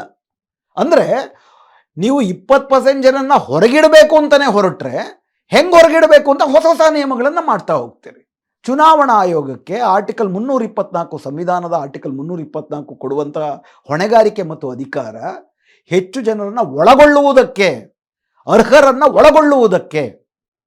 ಅನರ್ಹರಿಗೆ ಓಟಕ್ಕೆ ಅವಕಾಶ ಕೊಡಬಾರ್ದು, ಅರ್ಹರೆಲ್ಲರಿಗೂ ಅವಕಾಶ ಕೊಡಬೇಕು. ಈಗ ನಿಮ್ಮ ಲೆಕ್ಕದಲ್ಲೇ ಹಂಗೆ ನೋಡೋದಾದರೆ 8ರಿಂದ 20% ಅಷ್ಟು, ಕೆಲವು ರಾಜ್ಯಗಳಲ್ಲಿ 8% ಜನ ಹೊರಗಿಡಲ್ಪಟ್ಟಿದ್ದಾರೆ, ಕೆಲವು ರಾಜ್ಯಗಳಲ್ಲಿ 15ರಿಂದ 20% ಜನ ಹೊರಗಿಡಲ್ಪಟ್ಟಿದ್ದಾರೆ. ಅಷ್ಟು ಪ್ರಮಾಣದ ಜನ ಅನರ್ಹರು ಅನ್ನೋದಾದರೆ ಅಷ್ಟು ಜನ ಓಟ್ ಹಾಕಿರೋ ಸರ್ಕಾರ ತಾನೇ ಇವತ್ತು ಅಧಿಕಾರದಲ್ಲಿರೋದು. ಸರಾಸರಿ ಮತದಾನದಲ್ಲಿ ಗೆಲುವಿನ ಅಂತರ ಅಬ್ಬಬ್ಬ ಅಂದರೆ 5%ರಿಂದ 10% ಇರುತ್ತೆ. 15ರಿಂದ 20% ಜನರಿಗೆ ಹೊರಗಿಡ್ತೀರಾ ಅಂತಂದರೆ 2002ರ ನಂತರ ಎಲ್ಲ ರಾಜ್ಯ ಶಾಸನ ಸಭೆಗಳಲ್ಲಿ ಅಧಿಕಾರಕ್ಕೆ ಬಂದವರು, ಲೋಕಸಭೆಯಲ್ಲಿ ಅಧಿಕಾರಕ್ಕೆ ಬಂದವರು ಎಲ್ಲರೂ ಅನರ್ಹರು ಅಂತಾಯ್ತಲ್ಲ. ಹೀಗೆ ಎಲ್ಲಾದರೂ ಇರುವುದಕ್ಕೆ ಸಾಧ್ಯವ? ಈ ಪ್ರಮಾಣದಲ್ಲಿ ಅಂದರೆ ಇವಾಗ ಒಟ್ಟಾರೆ ಈ 12 ರಾಜ್ಯಗಳು ಮತ್ತು ಬಿಹಾರನ್ನು ಸೇರಿಸ್ಕೊಂಡು ಹೇಳೋದಾದರೆ ಸುಮಾರು 7 ಕೋಟಿ ಜನ ಈಗಾಗಲೇ ಮತಪಟ್ಟಿಯಿಂದ ಹೊರಗಿಡಲ್ಪಟ್ಟಿದ್ದಾರೆ. ಏಪ್ರಿಲಿಂದ ಇನ್ನೂ 12 ರಾಜ್ಯಗಳಿಗೆ ಶುರುವಾಗುತ್ತೆ. ಎಲ್ಲ ಒಟ್ಟು ಸೇರಿ ಭಾರತದಲ್ಲಿ 100 ಕೋಟಿ ಜನ ಮತದಾರರಿದ್ದರೆ 15ರಿಂದ 20 ಕೋಟಿ ಜನರನ್ನು ಹೊರಗಿಡಲಾಗುತ್ತೆ. ಜಗತ್ತಿನ ಯಾವುದೇ ಪ್ರಜಾತಂತ್ರದಲ್ಲಿ ಈ ಬಗೆಯಲ್ಲಿ ಅತಿ ದೊಡ್ಡ ರೀತಿಯಲ್ಲಿ ಮತದಾರರ ಸಂಖ್ಯೆ ಕಡಿಮೆ ಆಗಿದೆ ಅಂತಂದರೆ ಅದಕ್ಕಿರಬಹುದಾದಂಥ 3 ಸಾಧ್ಯತೆಗಳೇನಪ್ಪ ಅಂದರೆ, ಒಂದು, ದೊಡ್ಡ ಮಟ್ಟದಲ್ಲಿ ಸಾಂಕ್ರಾಮಿಕ ರೋಗಗಳು ಬಂದು ಕೋಟಿ ಕೋಟಿ ಜನ ಸತ್ತೋಗಿರಬೇಕು, ಅಥವಾ ಮತ್ತೊಂದೇನೋ ವಿಪತ್ತು ಬಂದು ಕೋಟಿ ಕೋಟಿ ಸಂಖ್ಯೆಯಲ್ಲಿ ಜನ ದೇಶ ಬಿಟ್ಟು ವಲಸೆ ಹೋಗಿರಬೇಕು. ಅದಿಲ್ಲ ಅಂದರೆ ಮೂರನೇ ಏಕೈಕ ಕಾರಣ, ಅತ್ಯಂತ ದುರುದ್ದೇಶದಿಂದ, ಫ್ಯಾಸಿಸ್ಟ್ ಉದ್ದೇಶಗಳಿಂದ ನಿರ್ದಿಷ್ಟ ಜನಾಂಗಕ್ಕೆ, ನಿರ್ದಿಷ್ಟ ಧರ್ಮಕ್ಕೆ, ನಿರ್ದಿಷ್ಟ ವರ್ಗಕ್ಕೆ ಸೇರಿದ ಜನರನ್ನು ಹಲವಾರು ಕಾನೂನುಗಳ ಹೆಸರಿನಲ್ಲಿ ಹಿಟ್ಲರ್ ಮಾಡದಂತೆ ಹೊರಗಿಡ್ತಿರಬೇಕು. ನಮ್ಮ ದೇಶದಲ್ಲಿ ಸಾಂಕ್ರಾಮಿಕ ರೋಗ ಬಂದಿಲ್ಲ, ನಮ್ಮ ದೇಶದಲ್ಲಿ ಸಾಮೂಹಿಕವಾಗಿ ಕೋಟ್ಯಾಂತರ ಜನ ವಲಸೆ ಹೋಗಿಲ್ಲ. ನಡೀತಿರೋದು ಮೂರನೇದು, ಇದೊಂದು ಫ್ಯಾಸಿಸ್ಟ್ ಉದ್ದೇಶದಿಂದ ನಿರ್ದಿಷ್ಟ ಜನಾಂಗ, ಧರ್ಮ ಮತ್ತು ವರ್ಗಕ್ಕೆ ಸೇರಿದ ಜನಗಳಿಗೆ ಮತದಾನದ ಹಕ್ಕನ್ನು ನಿರಾಕರಿಸಿ, ಯಾರಿಗೆ ಮತದಾನದ ಹಕ್ಕಿಲ್ವೋ 2027ರಲ್ಲಿ ಸೆನ್ಸಸ್ ನಡೆಯುತ್ತೆ, ಆ ಸೆನ್ಸಸ್ನಲ್ಲಿ ನೀವು ನಾಗರಿಕರು ಇಲ್ಲ ಅಂತ ನಾಗರಿಕ ಹಕ್ಕನ್ನು ನಿರಾಕರಿಸಿ, ಆ ಮೂಲಕ ಸುಮಾರು 20 ಕೋಟಿ ಜನ ಬದುಕ್ತಾರಲ್ಲ. ಬದುಕಬೇಕು ಅಂತಂದರೆ ಇಲ್ಲಿರೋರು ಎಲ್ಲರಿಗೂ ಕೂಡ ನಾಗರಿಕರು, 20 ಕೋಟಿ ಜನರು ನಾಗರಿಕರು ಅಂತಂದರೆ ಸಂವಿಧಾನ ಅವ್ರಿಗೆ ಹಕ್ಕುಗಳನ್ನು ಕೊಡುತ್ತೆ. ಆರ್ಟಿಕಲ್ 21 ಪ್ರಕಾರ ಘನತೆಯಿಂದ ಬದುಕುವ ಅವಕಾಶಗಳನ್ನು ಕಲ್ಪಿಸಿಕೊಡುವುದು ಸರ್ಕಾರದ ಕರ್ತವ್ಯ. ಯಾರನ್ನೂ ಹಸಿವಿನಿಂದ ಸಾಯಕ್ಕೆ ಬಿಡದೇ ಇರುವಂಥದ್ದು ಸರ್ಕಾರದ ಕರ್ತವ್ಯ ನಾಗರಿಕರಾಗಿದ್ದರೆ. ಅದಕ್ಕೆ ಸರ್ಕಾರ 5 kg ಅಕ್ಕಿ ಕೊಡಬೇಕು, ನರೇಗಾ ಯೋಜನೆಗಳು ಮಾಡಬೇಕು, ಅವ್ರಿಗೆ ಶಾಲೆ ಕೊಡಬೇಕು, ಉದ್ಯೋಗ ಕೊಡಬೇಕು, ವಸತಿ ಕೊಡಬೇಕು, ಅದೆಲ್ಲ ಸರ್ಕಾರದ ಕರ್ತವ್ಯ. ಯಾಕಂದರೆ ಇವರು ಕೂಡ ಟ್ಯಾಕ್ಸ್ ಕಟ್ಟಿರ್ತಾರೆ. ಇದೆಲ್ಲ ಯಾವಾಗ ಮಾಡಬೇಕಾಗತ್ತೆ? ನಾಗರಿಕರು ಅಂದರೆ ಮಾಡಬೇಕಾಗತ್ತೆ. ನೀವು ನಾಗರಿಕರೇ ಅಲ್ಲ ಅಂತಂದರೆ, ಸಾವರ್ಕರ್ ಕನಸು ಕಂಡಂಥ ಭಾರತ ಇದೆ. ಈ ದೇಶದಲ್ಲಿ ಹಿಂದೂಗಳಲ್ಲದವರು, ಅವರ ಪ್ರಕಾರ ಬ್ರಾಹ್ಮಣೀಯ ಹಿಂದೂಗಳಲ್ಲದಂಥವರು, ನಾಗರಿಕ ಹಕ್ಕುಗಳು ಇಲ್ಲದಂತೆ ಪ್ರಾಣಿಗಳ ಥರ ಬದುಕೊಂಡಿರ್ಬೋದು. ಸೊ ಅದಕ್ಕೇನು ಮಾಡ್ತಿದ್ದಾರೆ? ಇಡೀ ಒಂದು ಜನಾಂಗವೇ ಶತ್ರು ಅಂತ ತೋರಿಸಿದಾಗ ಹಿಟ್ಲರ್ ಏನು ಮಾಡ್ದ? 60 ಲಕ್ಷ ಯಹೂದಿಗಳನ್ನು ಜರ್ಮನಿನಲ್ಲಿ ಕೊಂದಾಕ್ದ. ಇಲ್ಲಿ 20 ಕೋಟಿ 30 ಕೋಟಿ ಜನರನ್ನ ಸಾಯಿಸೋಕ್ಕಾಗೋದಿಲ್ಲ ಅಂದರೆ ಜೈಲ್ಗೆ ಹಾಕೋಕ್ಕಾಗೋದಿಲ್ಲ. ಎರಡನೇದು, ಯಾಕಂತಂದರೆ ನಮ್ಮ ದೇಶದಲ್ಲಿ ಒಟ್ಟಾರೆ ಇರುವುದೇ 1500 ಜೈಲುಗಳು, ಅದರಲ್ಲಿ 5 ಲಕ್ಷ ಜನ ಇರ್ತಾರೆ. ನಾವು ಮಾತಾಡ್ತಿರೋದು 20 ಕೋಟಿಯಷ್ಟು ಜನ. ಅಷ್ಟು ಜೈಲುಗಳನ್ನ ಕಟ್ಟಕ್ಕಾಗಲ್ಲ, ಸಾಯಿಸೋಕ್ಕಾಗಲ್ಲ, ಜೈಲ್ಗೆ ಹಾಕೋಕ್ಕಾಗಲ್ಲ. ಏನು ಮಾಡ್ಬೋದು? ಭೌತಿಕವಾಗಿ ಸಾಯಿಸಲ್ಲ, ನಾಗರಿಕವಾಗಿ ಸಾಯಿಸಬೇಕು. ಇದು ಪಕ್ಕಾ ಸಾವರ್ಕರ್ ಹಿಟ್ಲರಿಯ ಯೋಜನೆ. ಇದು ಫ್ಯಾಸಿಸ್ಟ್ ರಾಜಕೀಯ. ಈ ಫ್ಯಾಸಿಸ್ಟ್ ರಾಜಕೀಯವನ್ನು ಪ್ರಜಾತಂತ್ರದ ರಾಜಕೀಯದಿಂದ ತಾನೇ ಎದುರಿಸಬೇಕು. ಫಸ್ಟ್ ಆಫ್ ಆಲ್ ಇದೊಂದು ಫ್ಯಾಸಿಸ್ಟ್ ರಾಜಕೀಯ ಅಂತ ಅರ್ಥ ಮಾಡ್ಕೋಬೇಕಲ್ವ? ವಿರೋಧ ಪಕ್ಷಗಳು ಅರ್ಥ ಮಾಡ್ಕೋಬೇಕಲ್ವ ಇದನ್ನು?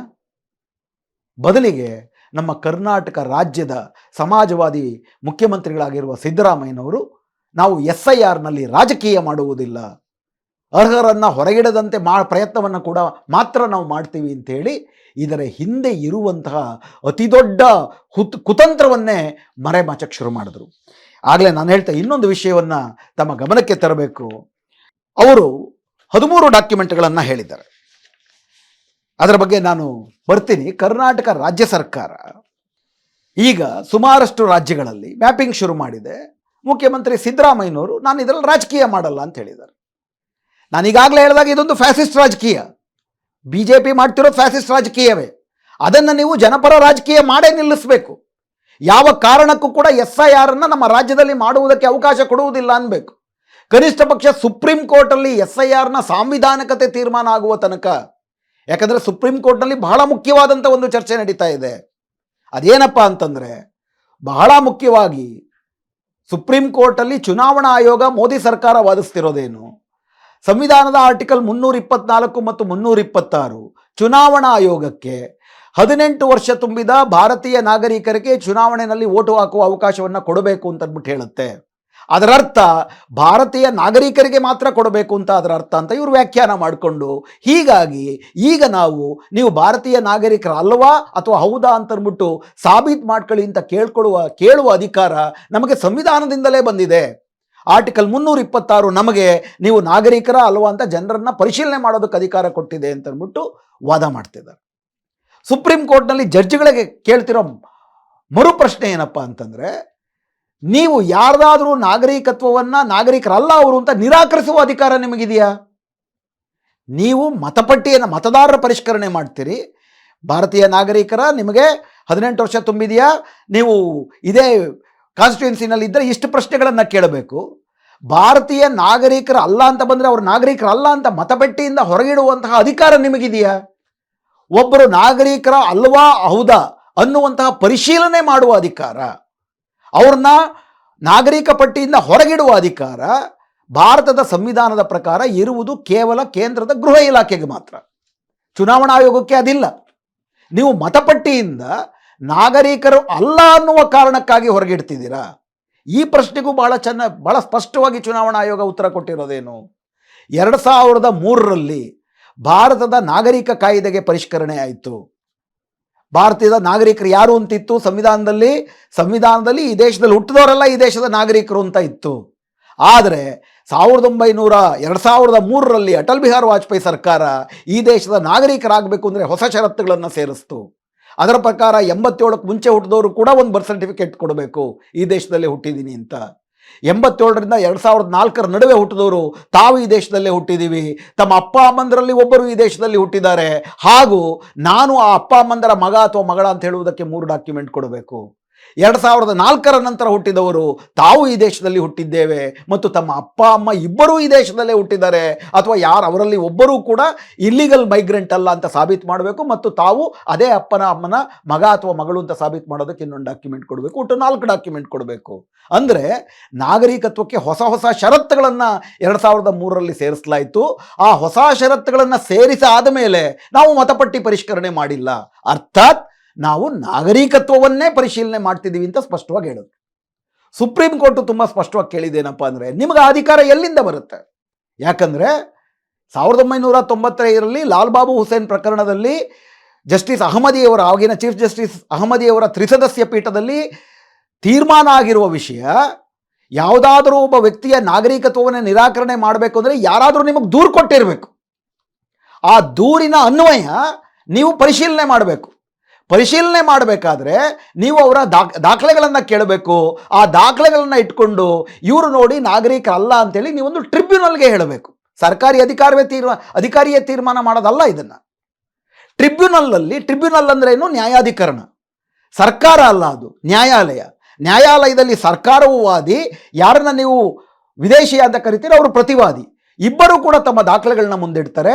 ಆ ನ್ಯಾಯಾಧಿಕರಣ ತೀರ್ಮಾನ ಮಾಡಬೇಕು. ಇದೊಂದು ಜುಡಿಷಿಯಲ್ ಪ್ರೋಸೆಸ್. ಈ ಪ್ರಕ್ರಿಯೆಯನ್ನು ಮಾಡದಿರ ಯಾವೊಬ್ಬ ವ್ಯಕ್ತಿಯನ್ನು ಕೂಡ ಒಬ್ಬ ಸರ್ಕಾರಿ ಅಧಿಕಾರಿ ತಾನೇ ವಿದೇಶಿ ಅಂತೇಳಿ ತಾನೇ ತೀರ್ಪು ಕೊಟ್ಟು ಹೊರಗಿಡೋದಕ್ಕೆ ಬರುವುದಿಲ್ಲ. ಇದಿನ್ನೂ ವಾದ ವಿವಾದ ಮುಂದುವರೆದಿದೆ. ಇಂಥ ಒಂದು ಫ್ಯಾಸಿಸ್ಟ್ ಅಧಿಕಾರವನ್ನು ಚುನಾವಣಾ ಆಯೋಗ ತನಗೆ ತಾನೇ ಆರೋಪಿಸ್ಕೊಂಡಿದೆ. ತಳಹಂತದಲ್ಲಿ ಬರುವ BLOಗಳು, ಬ್ಲಾಕ್ ಲೆವೆಲ್ ಆಫೀಸರ್ಗಳು, ಪ್ರೈಮರಿ ಸ್ಕೂಲ್ ಟೀಚರ್ಗಳಾಗಿರ್ತಾರೆ, ಗ್ರಾಮ ಪಂಚಾಯಿತಿ ನೌಕರರಾಗಿರ್ತಾರೆ, ಅವರು ಬಂದು ಅವರಿಗೆ ಈ ಡಾಕ್ಯುಮೆಂಟ್ಗಳು ಸರಿಯಲ್ಲ ಅಂದರೆ ರೆಕಮೆಂಡ್ ಅಥವಾ ನಾಟ್ ರೆಕಮೆಂಡೆಡ್, ಆರ್ ಅಥವಾ NR ಅಂತ ಹೇಳ್ಬಿಡ್ಬೋದು. ಅವ್ರು ನಮ್ಮ ಹಣೆ ಬರ ಬರೀತಾರೆ. ಅದನ್ನು ಆಧರಿಸಿ ERO ಇವ್ರನ್ನ ಆಕ್ಷೇಪಣೆ ಕೊಡಿ ಅಂತ ಹೇಳಿ, ಅರ್ಜಿಗಳನ್ನು ಕೊಡಿ ಅಂತ ಹೇಳಿ EROಗೆ ಏನಾದರೂ ಅದಲ್ಲ ಅಂತಂದರೆ ಅವ್ರ ನಾಗರಿಕತ್ವವೇ ರದ್ದಾಗ್ಬಿಡುತ್ತೆ. ಜಗತ್ತಿನ ಯಾವ ಪ್ರಜಾತಂತ್ರದಲ್ಲೂ ಸರ್ಕಾರವೇ ಪೊಲೀಸಾಗಿ, ಸರ್ಕಾರವೇ ನ್ಯಾಯಾಧೀಶರಾಗಿ ನಾಗರಿಕತ್ವವನ್ನು ರದ್ದು ಮಾಡಿದ್ದು ಇಲ್ಲವೇ ಇಲ್ಲ. ಸೊ ಇದು ಕೂಡ ಒಂದು ಫ್ಯಾಸಿಸ್ಟ್ ಪ್ರಕ್ರಿಯೆಯ ಭಾಗ. ಮೂರನೇದು ಇನ್ನೊಂದು ನಡೀತಾ ಇದೆ. ಅಸ್ಸಾಂನಲ್ಲಿ ಈಗ SIR ನಡೀತಾ ಇಲ್ಲ. ಅಸ್ಸಾಂನಲ್ಲಿ NRC ಮಾಡಿದ್ರು. NRCಯನ್ನು ಮಾಡಿದ್ರೆ ಮುಸ್ಲಿಮರೇ ಹೆಚ್ಚು ಹೊರಗುಳಿತಾರೆ ಅನ್ಕೊಂಡ್ರು. 19 ಲಕ್ಷ ಜನ ಹೊರಗುಳಿದ್ರು. 19ರಲ್ಲಿ 13 ಲಕ್ಷ ಜನ ಹಿಂದೂಗಳು, 6 ಲಕ್ಷ ಜನ ಮಾತ್ರ ಮುಸ್ಲಿಮರು. ಆ 13 ಲಕ್ಷ ಹಿಂದೂಗಳಲ್ಲೂ ಕೂಡ ಆದಿವಾಸಿಗಳು ಮತ್ತು ವೃದ್ಧ ಮಹಿಳೆಯರು ಜಾಸ್ತಿ. ಯಾಕಂದರೆ ಮಹಿಳೆಯರಿಗೆ ಡಾಕ್ಯುಮೆಂಟ್ಗಳು ಯಾವುದು ಇರೋದು ಕಷ್ಟ, ಇವ್ರು ಹೇಳಿರೋಂಥ ಡಾಕ್ಯುಮೆಂಟ್ಗಳು ಕೊಡೋದು ಕಷ್ಟ. ಹೀಗಾಗಿ ಆ NRCನೇ ಬಿಟ್ಬಿಟ್ರು. ಈಗೂ ಅಲ್ಲಿ SIR ಮಾಡ್ತಿಲ್ಲ, ಬರೀ SR, ಬರೀ ಸಮ್ಮರಿ ರಿವಿಷನ್ ಮಾಡ್ತಿದ್ದಾರೆ. ಸಮ್ಮರಿ ರಿವಿಷನ್ ಮಾಡಬೇಕಾದರೂ ಕೂಡ ಇವತ್ತಿನ ನಿರಂತರವಾಗಿ ಬರ್ತಿರುವಂತಹ ಅಧ್ಯಯನ ವರದಿಗಳನ್ನು ನೋಡಿದ್ರೆ ಅಸ್ಸಾಮಿನ ಹಲವಾರು ಕಡೆ BJP ಕಾರ್ಯಕರ್ತರು ಫಾರಂ ನಂಬರ್ 7 ದುರುಪಯೋಗ ಮಾಡಿಕೊಂಡು 300 ಜನನ್ನ, 400 ಜನ ಮುಸ್ಲಿಮರು ಇವರೆಲ್ಲ ಸತ್ತೋಗಿದ್ದಾರೆ ಅಂತಲೋ, ಪರ್ಮನೆಂಟ್ಲಿ ಶಿಫ್ಟೆಡ್ ಅಂತಲೋ ದೂರುಗಳನ್ನು ಸಲ್ಲಿಸ್ತಾ ಇದ್ದಾರೆ. ಫಾರಂ ನಂಬರ್ 7 ಪ್ರಕಾರ ಚುನಾವಣಾ ಆಯೋಗಕ್ಕೆ ಯಾರು ಬೇಕಾದ್ರೂ ದೂರು ಸಲ್ಲಿಸ್ಬೋದು.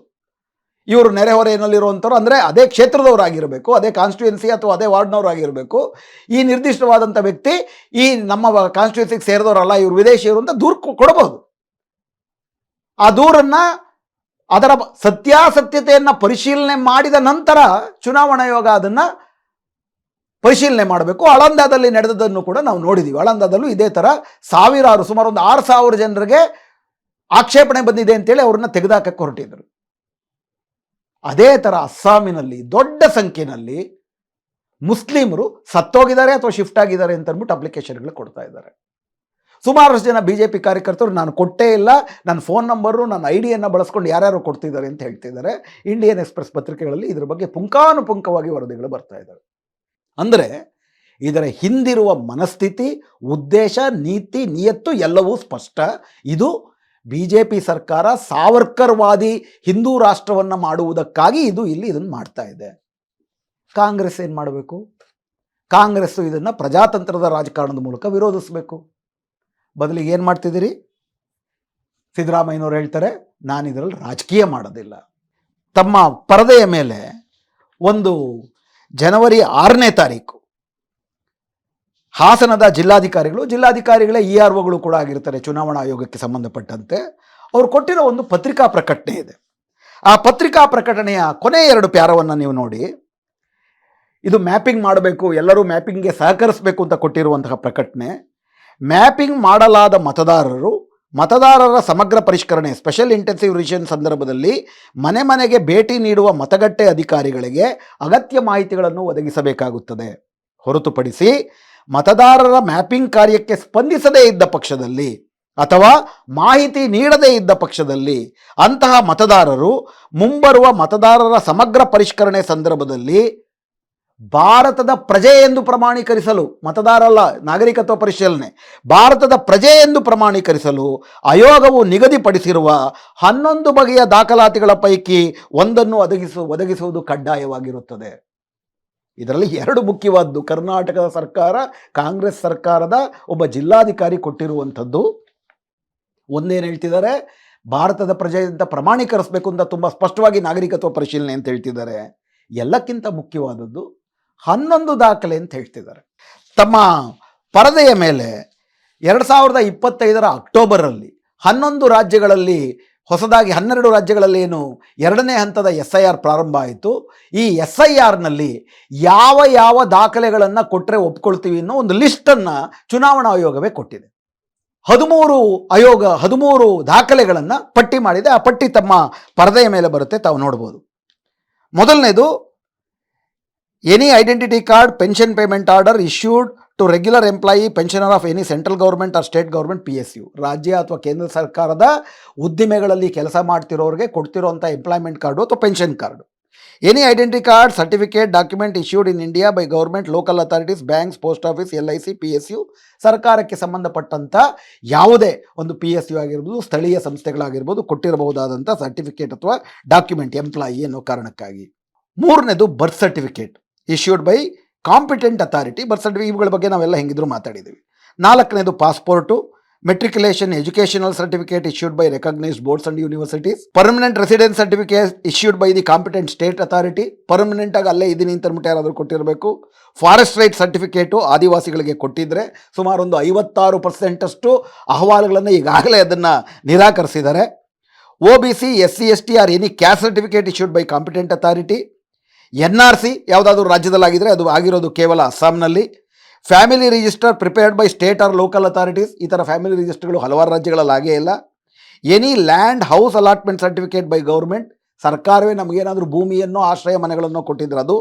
ಹಾಗೂ 12ನೇದು ಅತಿ ಮುಖ್ಯವಾಗಿ Aadhaar commissions direction issued wide letter shell apply. ಅಂದರೆ ಸೆಪ್ಟೆಂಬರ್ 9, 2025 ಸುಪ್ರೀಂ ಕೋರ್ಟ್ ಕೊಟ್ಟಿರುವ ಆದೇಶದ ಪ್ರಕಾರ ಆಧಾರನ್ನು ಕೂಡ 12ನೇ ದಾಖಲೆಯಾಗಿ ಒಪ್ಪಿಕೊಳ್ಳತಕ್ಕದ್ದು ಅಂಥದ್ದು 12ನೇದು ಅಂತ ಸೇರಿಸಿದ್ದಾರೆ. ಅಂದರೆ ಒಟ್ಟು 12 ಡಾಕ್ಯುಮೆಂಟ್ ಹೇಳ್ತಾರೆ. ಕರ್ನಾಟಕ ಸರ್ಕಾರದ ಅಧಿಕಾರಿ 11 ಡಾಕ್ಯುಮೆಂಟ್ ಅಂತಾರೆ. ಹಾಗಾದರೆ ಆಧಾರ್ ಒಪ್ಪೋದಿಲ್ವ ಕರ್ನಾಟಕ ಸರ್ಕಾರದಲ್ಲಿ? ಅದೇ ರೀತಿ ಪಶ್ಚಿಮ ಬಂಗಾಳದಲ್ಲಿ ಇನ್ನೊಂದು ಮಾಡಿದ್ದಾರೆ. ಇದರಲ್ಲಿ ನಾನು ಆಗಲೇ ಹೇಳಿದಾಗ ಮೆಟ್ರಿಕ್ಯುಲೇಷನ್ ಸರ್ಟಿಫಿಕೇಟ್ ನಮ್ಮ ರಾಜ್ಯದಲ್ಲಿ ತಮ್ಮ ಪರದೆ ಮೇಲೆ ಬರುತ್ತೆ, ನೋಡ್ಬೋದು. ಜನವರಿ 15 ಎಲೆಕ್ಷನ್ ಕಮಿಷನ್ ಆಫ್ ಇಂಡಿಯಾ ಕೊಟ್ಟಿರೋಂಥ ಒಂದು ಆದೇಶ.